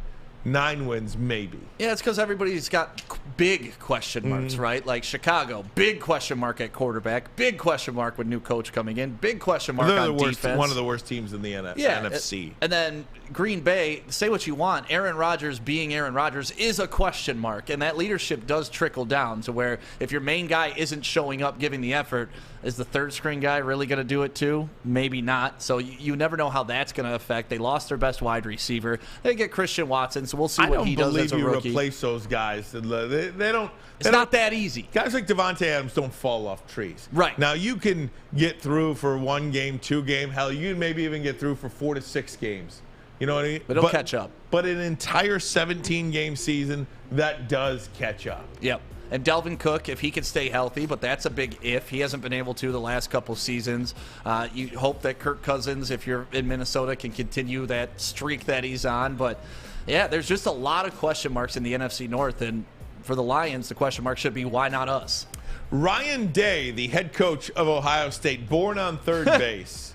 He has an actual number that he needs from his alumni for Ohio State to continue their dominance in the Big Ten and in college football, be a part of the big boys. What is that number that he seeks for NIL? We'll have that for you. What does Jim Harbaugh think about it as well? We'll have it all for you next. But first, a message from Chili Peppers Tanning. Join the Pepper Club at Chili Peppers Tanning. You'll get all the best deals, plus they will be all competitors by $5. Chili Peppers has the hottest bulbs, hottest deals, and darkest tans. 26 locations and more on the way. And if you are as pale as myself, you should definitely get to Chili Peppers Tanning today. Hi, my diamonds. It's Crystal with an X. You want to get hot and perfect like me? Here's my super easy routine. Drink at least a gallon of water before you wake up. Attach a weight to everything in your house. Hello? Sell your car and just sprint everywhere. Scream when you exhale. Don't follow Crystal with an X. Do your own thing at Planet Fitness with tons of equipment and free fitness training in our clean and spacious clubs. Join now for just $10 a month and cancel anytime. Make sure you download the Woodward Sports app in the App Store and the Google Play Store today. Take Woodward Sports with you wherever you go and listen live on your phone or mobile device.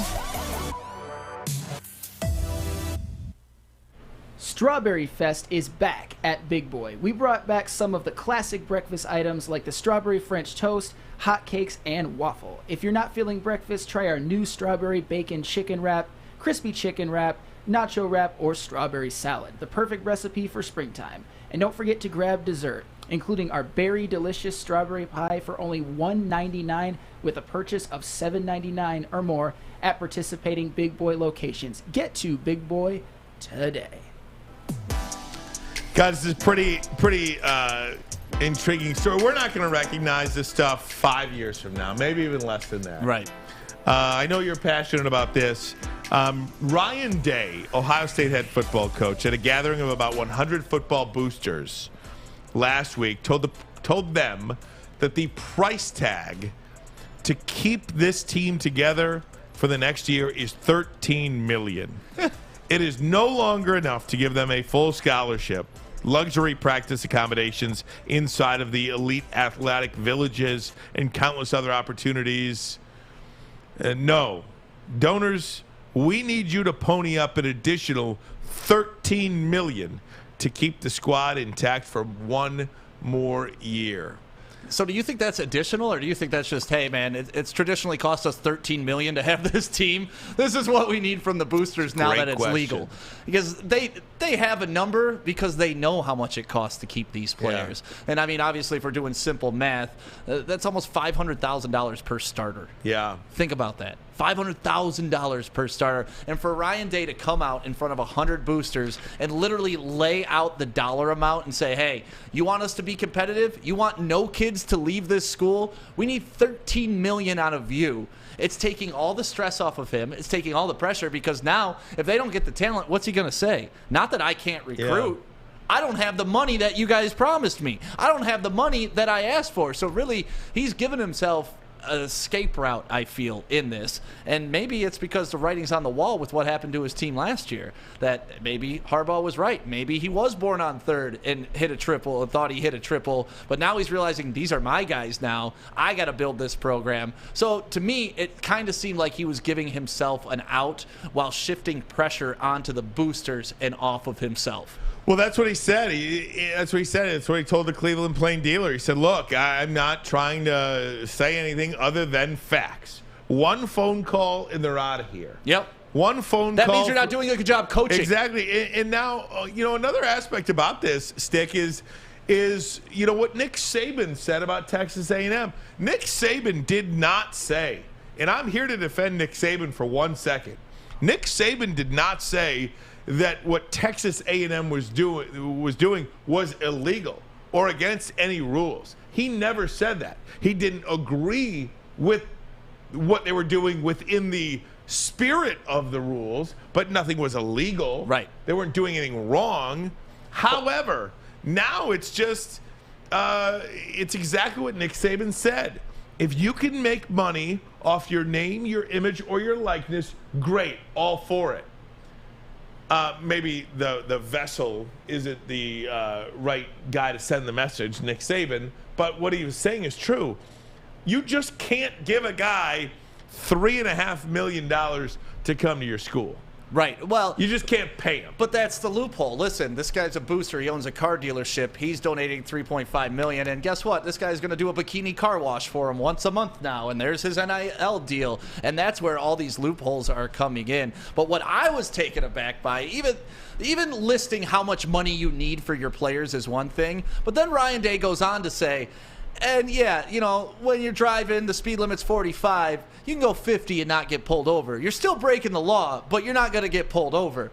And he said, we're gonna speed a little. So right. Not only is he asking for legitimate millions of dollars, he's also letting the NCAA know that, and we're gonna break some rules while we're taking these millions of dollars. Right. Like, to me, that is just utter stupidity. Could you imagine Harbaugh standing up there and being like, all right, Michigan boosters, well, the salary cap we need for this year, because that's essentially what this is now, right? Right. A salary cap. There's going to be colleges that operate under a salary cap and others that don't have it. It's going to be like the Yankees versus the Oakland A's. And, the Ohio States, the LSUs, the Alabamas, they are going to be the Yankees. The Tulanes of the world, sorry, you're never going to get enough cash. You're never going to be competitive again. You're never going to have that 1 year where you jump up. that's over. It's over. It's over. For Michigan and Michigan State, and let me put up what Jim Harbaugh said about, essentially NIL, and it's no different than anything that he said in the past. Here's the quote: "I've always been for student athletes being able to profit off their name, image, and likeness. It just makes sense. I think we can all agree that's something that's fair and right, but that's not what this is." Right. And again, I go back to Michigan and Michigan State fans. When you know this is what you're up against, do you just sit there and, you want to do it the quote-unquote right way, but then when you see you're playing with this nasty,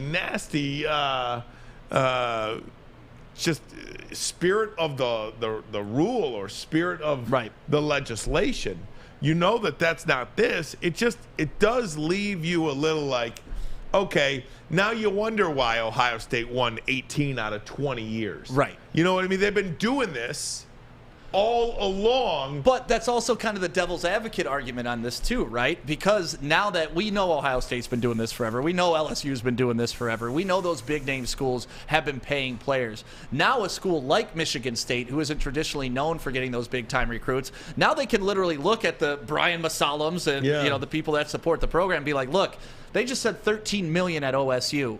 That's the number we need to hit here if we want to compete at this level. So you do get kind of a back-end devil's advocate of it, which is interesting because now a school like Michigan State, who wasn't diving in with the $13 million, now knows, oh, damn, that's what Ohio State's putting up? Now we got to get in this game. And it maybe gives them a chance that they never had before. So that's where NIL is kind of good, but it's also just – without regulation, this is just the wild. This is 1849 gold rush. Just go out there and get some gold, baby. And I'm just not sure how sustainable it is either. In fact, I'll tell you, it's not a sustainable model.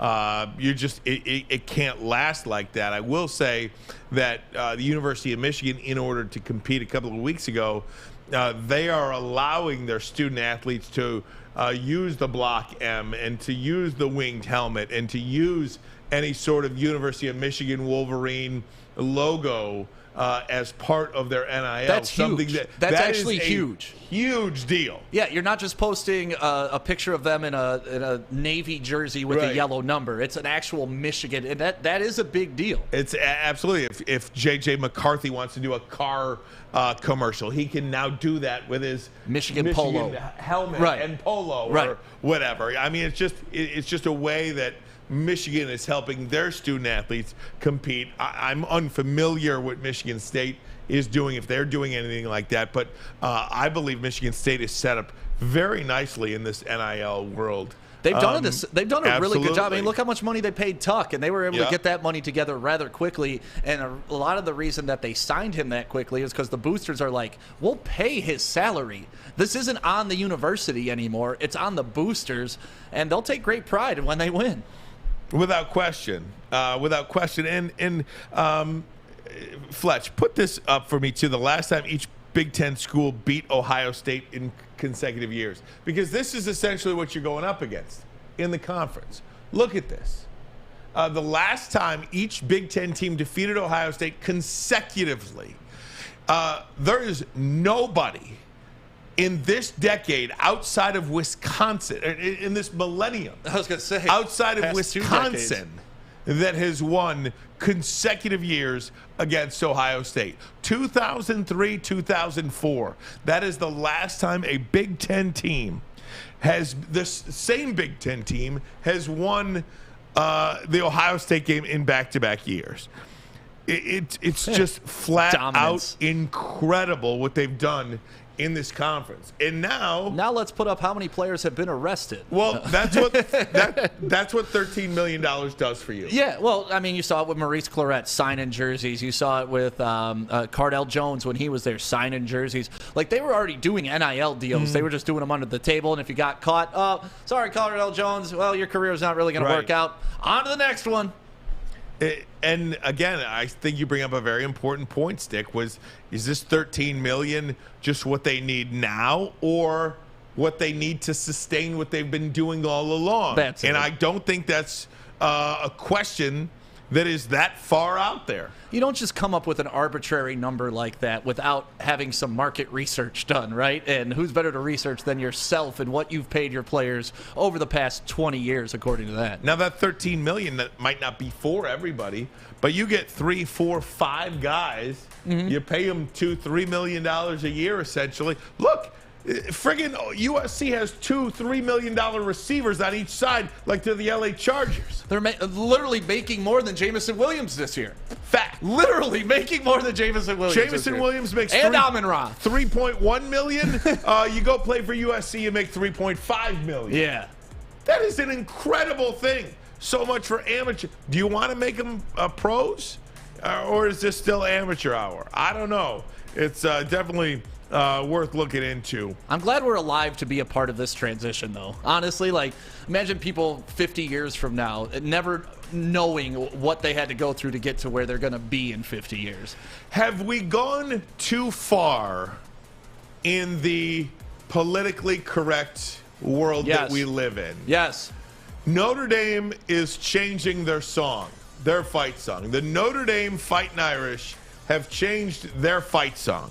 We'll let you know what it is and if you have a problem with it or not.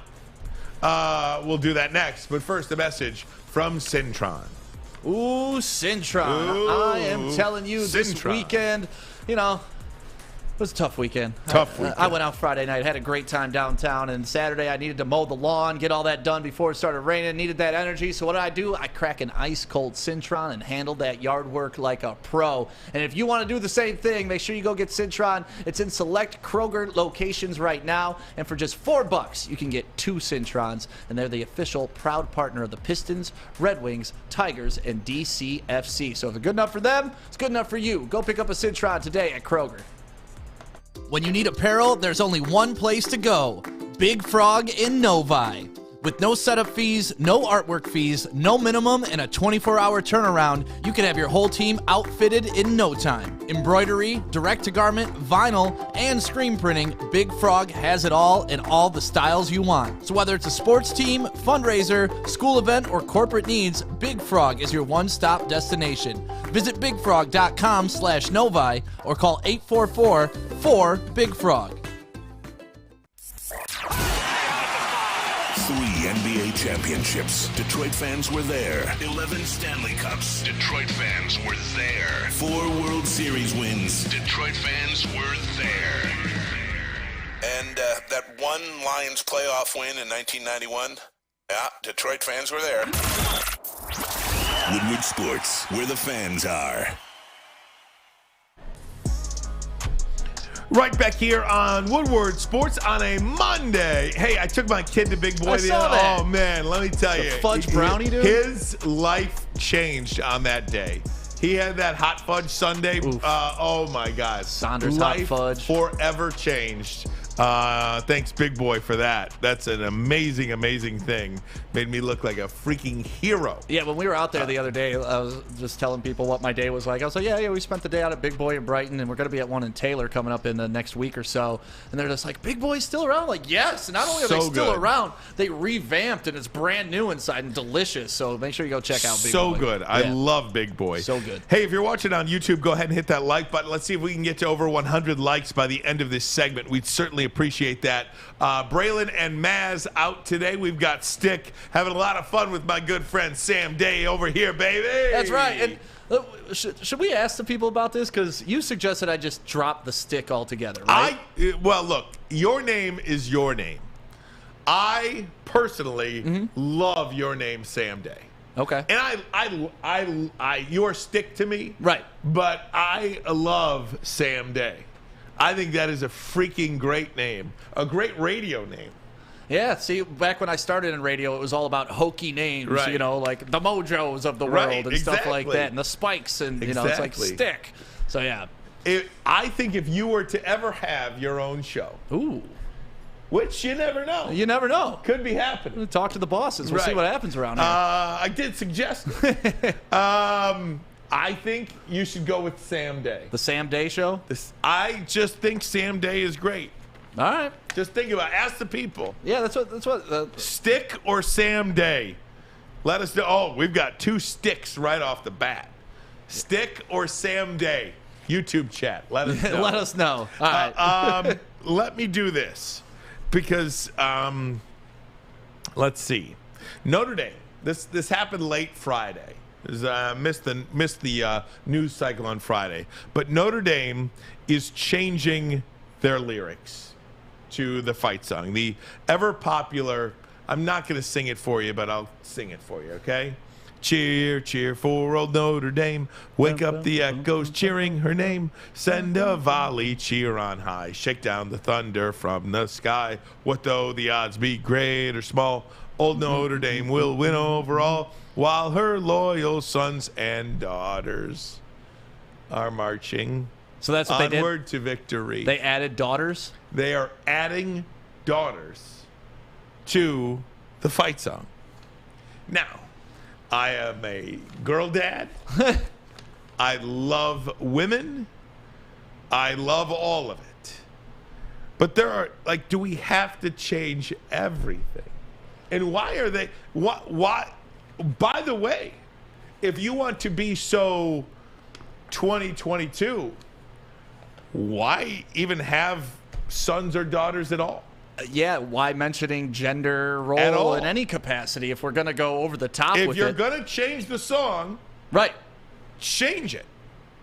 But I always want to be a part of these brainstorming sessions. Like, they're sitting around, they're trying to solve the problems of the world, and obviously there is some equality problems. If anybody doesn't acknowledge that, you're wrong. But when they sit down and they look at each other and they're like, you know what we could do to help? We could change our fight song. That will really set the trend for the rest of the world to follow. Like, these meaningless changes, just like all the corporations that change their logo for whatever month it is. I'm so glad we don't do that here, because if you support those things, you should be supporting them 12 months. Every month. 12 months. Yes, you don't wish and wash and go back forth on what you support. You either support them all the time or you don't support them at all. You don't pick one month to make yourself look like you're a glorified business and be like, hey, this is what we're supporting this month. No, you support them every month or you don't support them at all. And I just hate this overcorrection of stuff that doesn't matter. I didn't even know the lyrics, and now you know there's going to be people complaining that they're only including son and daughter. Right. What if you don't identify with any of them? That's what I'm saying. The lyric change was made while Notre Dame recognized the 50th anniversary of the decision to begin admitting female undergraduate students as well. They didn't even admit female students until 1972. See, now there's the problem. Right. That's the problem. Not your song, your policies. And it's just like, it's like what they did in Washington with Dan Snyder, right? You know, he got in trouble for sexually harassing cheerleaders. Instead of stopping sexually harassing cheerleaders, they hired male cheerleaders. And it's like that, like, we're solving issues that don't need to be solved. So the lyrics will now read, while her loyal sons and daughters march on to victory. The new version was performed for the first time Thursday night at the gala on campus. And I guess it's... And nobody noticed. I guess it... Right. Well, if that's the case, I guess it's fine. And maybe I'm making way too much of this. I just feel like it's so forced and so unnecessary. Right. Like, people are offended at everything. Now I got a question for you. Like we said, if people that don't identify with either gender want to come and have you eliminate sons and daughters, is that something you're going to do for the 51st anniversary of this? I'm just asking, because when you do things like this, it's just there's no end. You're not making anybody happy. Nobody is happy. Well, because you can't make everybody happy. Well, here's the deal. All the time. Was anybody upset? That's the question. Are you making people happy? Who the hell was upset? That's the better question. Really? That's the better question. Because it had, this had to have been an issue that got brought to them, and they're like, "Oh, damn, we better change this." Like, that's where I like to go. Not just the surf. Let's take 3 steps back to find out how we got here. Right. And I don't know. Nobody's willing to do that. Right. Nobody's willing to do that because that's too logical. Hard. That's too illogical. Tristan Klein, the world today is all about meaningless gestures that make you not a bad person versus actually going out and making an actual impact on today's problems. Yeah. See, that's exactly what we're talking about essentially. All of these, and I don't want to call them meaningless gestures because I do believe most people want to do good. I believe most people want everybody included. I really believe that because that's my core beliefs. Yeah. But do you have a list of let's change the song. Let's list every single. I don't know, man. Somebody brought it to their attention and they felt they had to address it. It's just like, where does it like? It doesn't. It will never end. That's the thing. I do think the next thing now, though, is why is it sons and daughters? Why isn't it, he, she, all the other pronouns? And that's the thing. I'm not trying to make light of them. It's just I'm ignorant when it comes to that stuff. But that's the thing. You can overcorrect and overcorrect and overcorrect, and to the point where it was a song. When did that song come out? Over 50 years ago. Yeah, I mean the song's been around a long forever. time. I mean, longer than that, probably 100 years ago. So to get offended by it now is kind of a joke. I don't like to get worked up over these things because then I become part of the problem. Right. Here's I become where I'm worked up about, and this is where I'll leave it. I'm offended that you're offended. That's it. Yeah, that old Eminem. I find you offensive for finding me offensive. Can we make a T-shirt or a hat that says, Ryan Ermanni, I am offended that you are offended? Is that okay? Can we get that made? Yeah. I'm offended that you're offended. Book it. See how many we could sell. Just don't change the fighting Irish because you're afraid you're offending Irish people. I'm Irish. We don't get offended. They wanted to cancel the leprechaun. I know they did. It's stupid. A leprechaun isn't even a real person. But it represents a whole culture, which some people in that culture are offended. But I don't know any Irish person that I've ever met. Offended by the leprechaun? That's somebody somewhere. Oh, and my head hurts. That's the thing. Yeah. Oh. No, Irish people, we're not offended. We've been called worse. I'm offended. I promise you. I'm offended that they want to get rid of the leprechaun. Oh, That jeez. was the Maz. Hey, guys, talking Tigers next. What a brutal series in the Bronx. We'll get to that next, but first a message from Guardian Alarm. Also offended that you're offended. Guardian Alarm keeps you safe. And no, I shouldn't say that, actually. I don't know if they are or not. Gives you peace of mind, whether you're at home or on the road. They're 24/7 local monitoring. It helps you feel safe. Monitoring makes sure what is important to you is safe. Call 1-800-STAY-OUT for peace of mind. 1-800-STAY-OUT. I'm losing my voice. I'm already just too worked up. You're worked up, this. baby. 1-800-STAY-OUT. Let them know Woodward Sports sent you. We'll be right back. He's going deep, right side. Oh, that is Edwards out there. He goes up in the air at the goal line. Hey, it's Brandon Edwards here, wanting to welcome the sports marketing agency to Woodward Sports Network, to the family. Glad to have you guys. For the last decade, the sports marketing agency has literally leveraged athletes around issues such as mental health and substance abuse. Glad that we can finally start trying to get the stigma off of mental health that's been there for all these years. New to the game or a season better? OddsTrader.com has everything you need to make the right bet ahead of kickoff. Begin your handicapping journey with OddsTrader. Improve your edge by finding the best price on every game from sportsbooks in your backyard. Take advantage of the numerous sign-up bonus offers to pad your bankroll.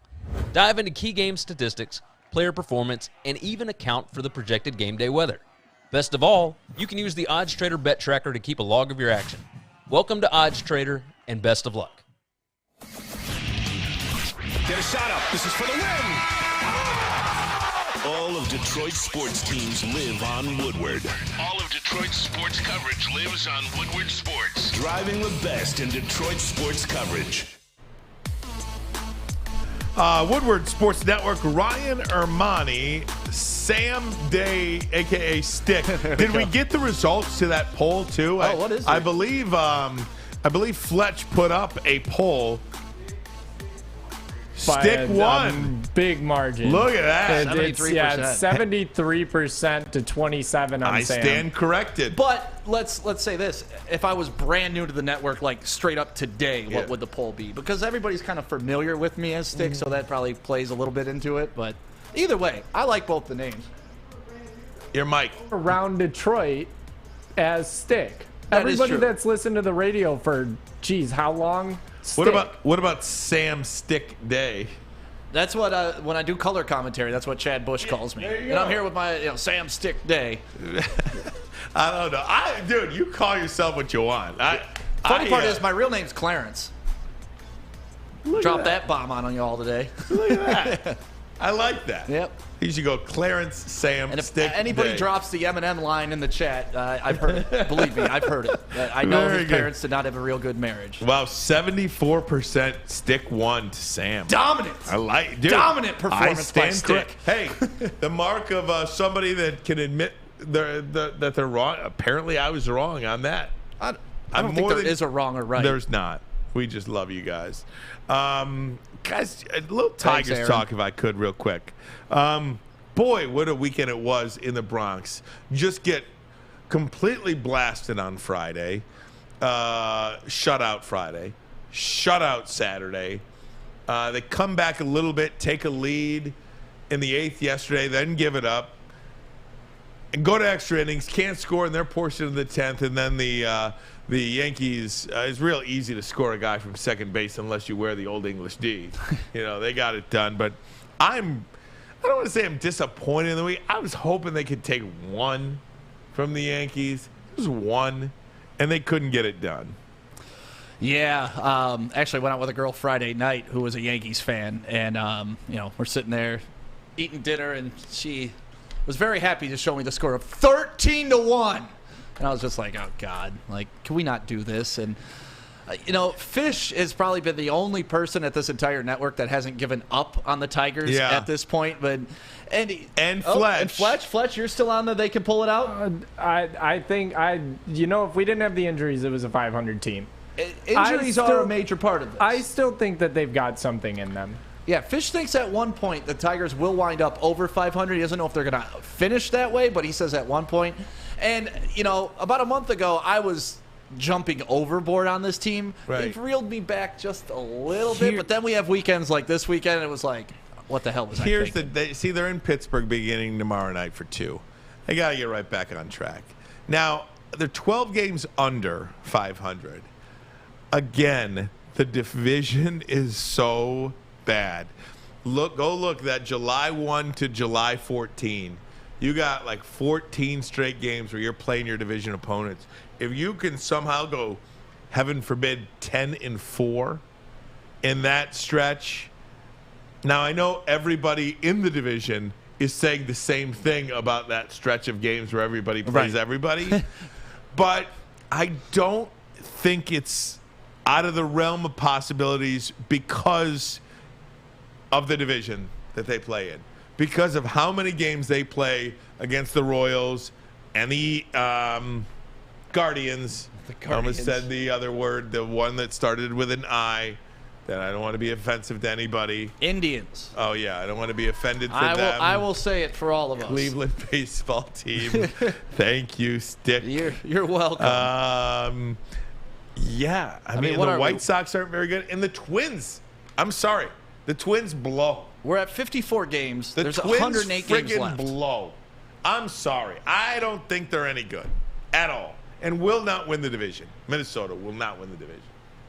Yeah, it's tough. You look at this division, Minnesota, they're only up by us by 10 games, but you look at the second place, we're only 5 games back of being in second place, which is crazy to me. And like I said, there's still we got 108 games left.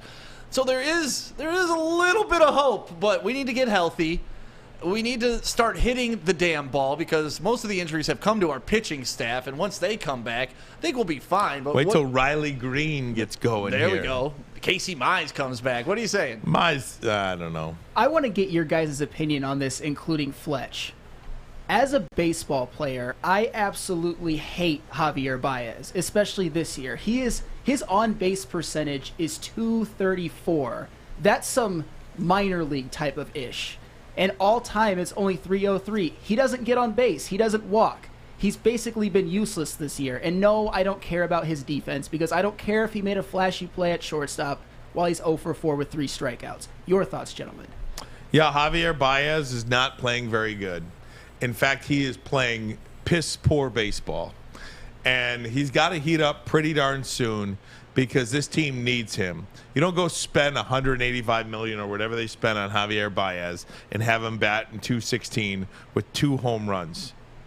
Yeah, you knew he was a swing and miss guy when we got him. Like, you knew he had a kind of a high strikeout ratio. But, yeah, this year, I don't know. What is our hitting coach doing? That's my question. Hey, seriously, what's A.J. Hinch doing, by the way? I'm not prepared to go at Hinch yet. But why not? But why not? What has he done? I mean, to help this offense get going a little bit. Like, is he working with anybody? I mean, I know you have a different coach, but this isn't like football where, like, you have a head coach of the defense, a head coach of offense, and then the head coach just kind of oversees it. I mean, does A.J. Hinch see anything that could give these guys an edge at the plate, have a better plan at the plate? Or at least manufacture some runs? 4 hits in the first 2 games of the Yankees series. Start bunting, start moving people, start playing, go back to basics, because that's where we need to be with this team. I can get with you on that. And you know, I go a couple weeks ago, and I keep going back to this because I was watching it live, and I'm like, what are you doing? I think Castro had 2 homers in the game, and he pinch hits for him in extra innings for Miguel Cabrera, or was it in the 8th or 9th inning? He pinch hits for Miguel Cabrera, who sat position for that. So yes, he had 2 home runs that game. Miggy's batting average with runners in scoring position was higher. Do I agree with the decision? No, but it made more sense statistics wise. I hate that. I miss feel. What exactly? Feel. Why even have a manager manage? Why don't you just put some computer in there and have an actual data analyst? You can have a data analyst that hugs the computer like this. And then you can. That's essentially what Osmus was. And then you can. The computer says. And manage that way. What happened? That's why people like Tony La Russa. That's why people like Jim Leland. And even though Leland did make some questionable substitutions with his pitchers in the games, but like you could tell he went by feel. He went by knowing his players. That's why people love Dusty Baker. You know how Dusty Baker manages? His gut. And you know what? He's won in more places. And granted, he has not won a World Series. But that guy has won in more places than any manager in the game. Any manager in the game. Nobody's taken a team to more division championships than Dusty Baker. Guy manages with his gut. But I think you can both agree it can't just be all feel and gut. There has to be some tendencies or some data to support what you're doing. Or I got 2.5 months of data. No, I get what you're saying. Like you can't say really anything positive about the Tigers right now, honestly, except maybe the bullpen. I will give A.J. Hinch credit for that because he has some, the way he handles it, the way he chooses, like when to take out pitchers and stuff like that. That is a positive. I know probably their biggest positive, besides maybe Tarek Skubal. I don't think it's biggest positive. Yes, I mean Tarek Skubal is a legit ace on a World Series team. That's how I feel about Tarek Skubal. So we got one. He's a legitimate ace on a World Series champion team. But all this talk about A.J. Hinch, we're so lucky to have him, and he's the best manager in baseball. I mean, I'm sorry, your team sucks. Okay? And they better turn it on here quickly because this season has gone completely south. And I've seen nothing out of this team this year other than the pitching that leads me to believe this is an organization that you got to pay attention to over the next couple of months, Fletch. Okay. I'm not going to sit here and say that A.J. Hinch is the best thing that could happen to this team, but he's the best coach that we've had since Leland left. That's not true. Yes, he's the only one that is. I believe that he has done. Gardenhire was a great coach. Gardenhire was the coach we should have hired before Osmus. Fact. That's the major error in all of this rebuild was, and I remember this specifically when they hired Osmus. Osmus said, "They're giving me the keys to a Corvette. I just don't have to crash it." And then that dude drove it off the Belle Isle Bridge into the river, then lit it on fire underwater. Yeah. And then we got Gardenhire, terrible, who kind of stabilized the ship. Yeah. Okay. So he stabilized the ship, but I think that Hinch has a somewhat stable ship outside of the injuries. And the only thing that he's not able to work with is he's not getting to pay players. So we've gone through the changing of the coaches and it hasn't done anything. Why don't we start from the top this time? Al Avila's been here for 8 years and has done absolutely nothing right for this team. Totally agree with you, 1,000,000%. If I could agree with you more, I don't know if it's more possible to agree with you, but he's still here. Yeah. And I just got to look at a different aspect of it now, because so many people are complaining about Al Avila, and rightfully so. At what point do you say, AJ really isn't doing anything to help this team out either in terms of the offense? The pitching has been great. The pitching has given them, now outside of Friday night, the pitching has given them a chance to win 90% of their games. They're in it. Just need the hitting to come around, and once that happens, we'll have an actual baseball team here in Detroit. When is that going to happen? We'll find out. That is the question. That's right. Guys, time of the day, we like to play Maz's videos of the day. We'll do that next, but first a message from Gypsy Vodka. Yeah, Gypsy Vodka. I am looking forward to this weekend. I got 2 golf outings this weekend, and you know what's going to be in my bag right along with my driver? The Mulligan. If you haven't had this, it's an Arnold Palmer, but a little spiked. So we call it a John Daly almost. They like to call it the Mulligan with Gypsy Vodka, and it's so delicious. You take it out there, you throw it in a cooler. It's nice, it's refreshing, and it looks cool. Look at those cans right there. Can you imagine having those out on the course? You'd be the talk of the town. But make sure you go pick up some Mulligan, take it out on the golf course with you this weekend. Absolutely delicious. Hi, I'm Kay Cunningham. I'm proud to partner with Hall Financial, the mortgage company known for 5-star service. Don't just take my word for it. Check out their 5,000 5-star reviews for yourself. Go to callhallfirst.com and get started with your 5-star experience today. You don't have to go to the beach, man. You don't have to get your butt crack full of sand. You just need a little chili peppers, man, to get that glowing beach chili peppers tan. Woo! With 26 locations in the Metro Detroit area and more coming, Chili Peppers Tanning is where you'll find the cleanest salons in the D. Join the Pepper Club for the best deals on unlimited tanning. Head to chilipepperstanning.com. You just need a little chili peppers, man.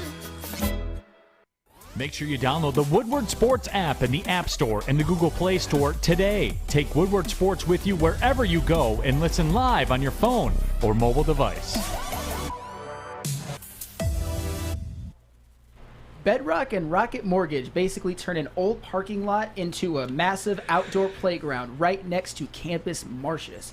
There's roller skating, basketball courts, a mini golf course, food trucks, live music performances, and art installations. It's such a fun place to visit whether you're on a date, with the family, or hanging out before a Tigers game. And they've even got Wi-Fi so you can take your computer and work in the heart of the city. You only have to pay for roller skating and food, but everything else is free. For more information and hours, go to deckedoutdetroit.com. That is deckedoutdetroit.com. All right, thanks for that. We certainly appreciate Bedrock and all of our sponsors: Gypsy Vodka, Guardian Alarm, Syntron, Big Boy, Chili Peppers, Odds Traders, Lady Jane's, Ulta, Les Stanford, Planet Fitness, Bowling, Big Frog, SMA, and MyBookie. Good Lord. About that, we got them all in. And what I love about them is they're all like local companies. So these aren't Absolutely. big national brands. So like when they're supporting us, they're supporting a local brand, Right. and we want you guys to support them because it's all here in Michigan. We can Absolutely. keep it all here. Especially if you like what you hear on Woodward Sports, we certainly invite you to patronize our sponsors. Please. That is one way we keep going here at Woodward Sports. It is the time of the day we like to play Maz's videos of the day, and we have Fletch to do that. And now it's time for Maz's videos of the day, only on the Woodward Sports Network. Hi, I know everybody misses Maz, but we got me again today. I know Hey, that's not so bad, Fletch. We're sick of Do it seeing with my gusto, face. baby. We're sick of seeing this Old English D on my hat that nobody wants to see, but we'll get into the videos. Maz still picked these out, so we got a little bit of his There you spice. The other day, I don't know what teams were playing, but we had Neil Rule, one of our guys, out at Jimmy John's, and he got to throw the first pitch, and from what I've seen, it is not good. Couple of different angles I've seen it. Oh, God.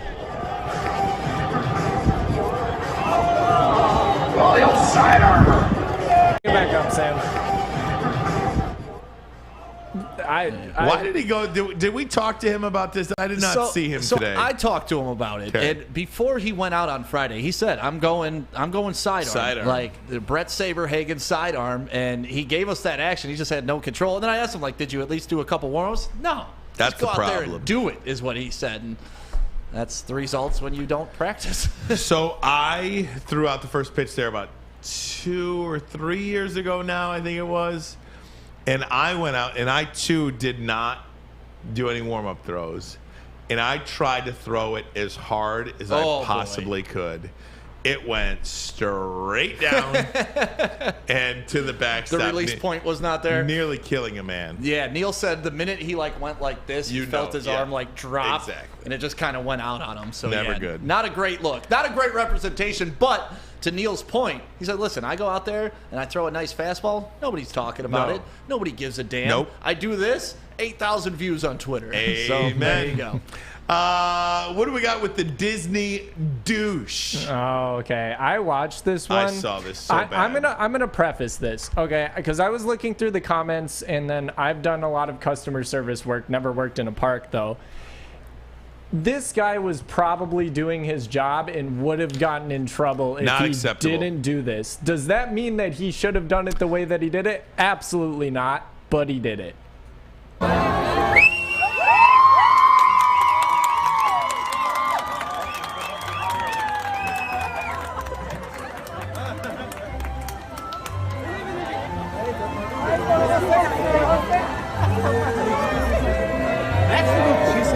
Yes, that's great. Put over here. She's going to be even better. It's not acceptable what this guy did. What? Wear that T-shirt? No. Oh. He ran.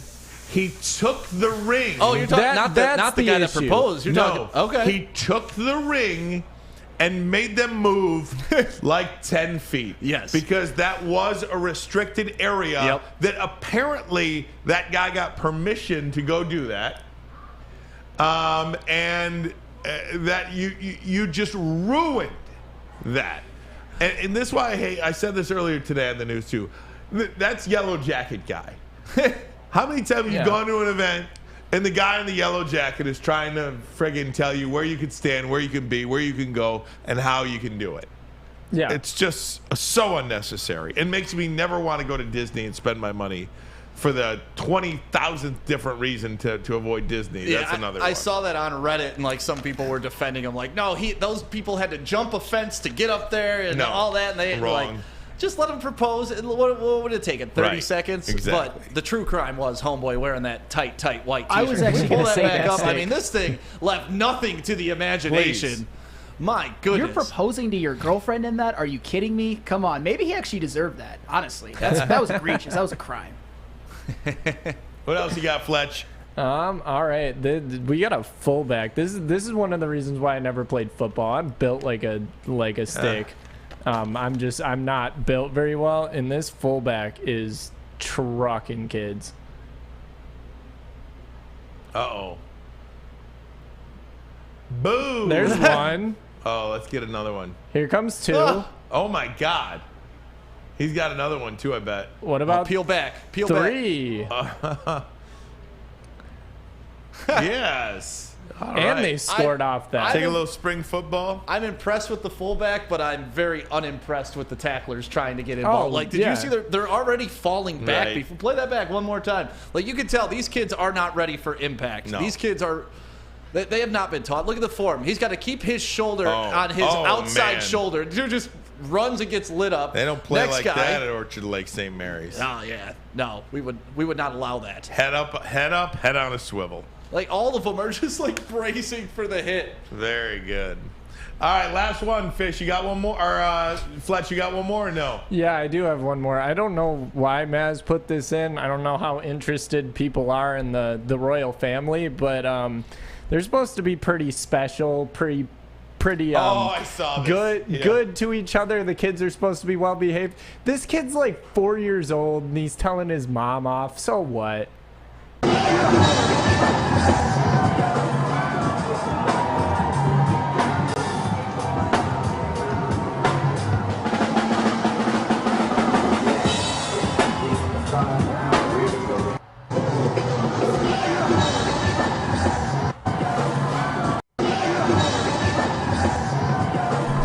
So that's Kate Middleton, right? Yeah, I love how he's just like some kid and his mom. But that's essentially what it is, though. He's not wrong there. That is, no matter who you are, no matter how much money you have, no matter what titles you are mom and child. And that is every mom and every child doing the same thing. Exactly. See, that's why I don't know who they are. I'm American. I was born in Michigan. I don't care. I know our people's names. I couldn't care less. Don't care about them foreigners. But no, that reminds me of that meme that's just like, no matter how gangster you are, if a toddler hands you something and tells you to pick it up, you answer it like it's a phone. Like, no matter who you are in the world. Right. You could be Tupac, and it's like, oh, yeah, hello? Great job, Fletch. Thank you. Sam Flannel, as always. Look at you got short sleeve flannel, too. Summertime. Gotta do something this summer, else I'm going to good. get heat stroke. So, Stick, we are not worthy. We are not worthy. Thank you so much for pinch hitting today. Maz and Braylon will be back tomorrow. We hope you will be as well. Stay tuned to our Woodward Sports social media channels as well for clips throughout the show. We'll also catch up on Morning Woodward, and of course Big D Energy on YouTube. Don't forget about the heavyweights and Woodward bets coming up at 4:30. For Stick, Fletch, Sam, Maz, and Braylon, I'm Ryan. We will see you tomorrow. Tell a friend about Woodward Sports.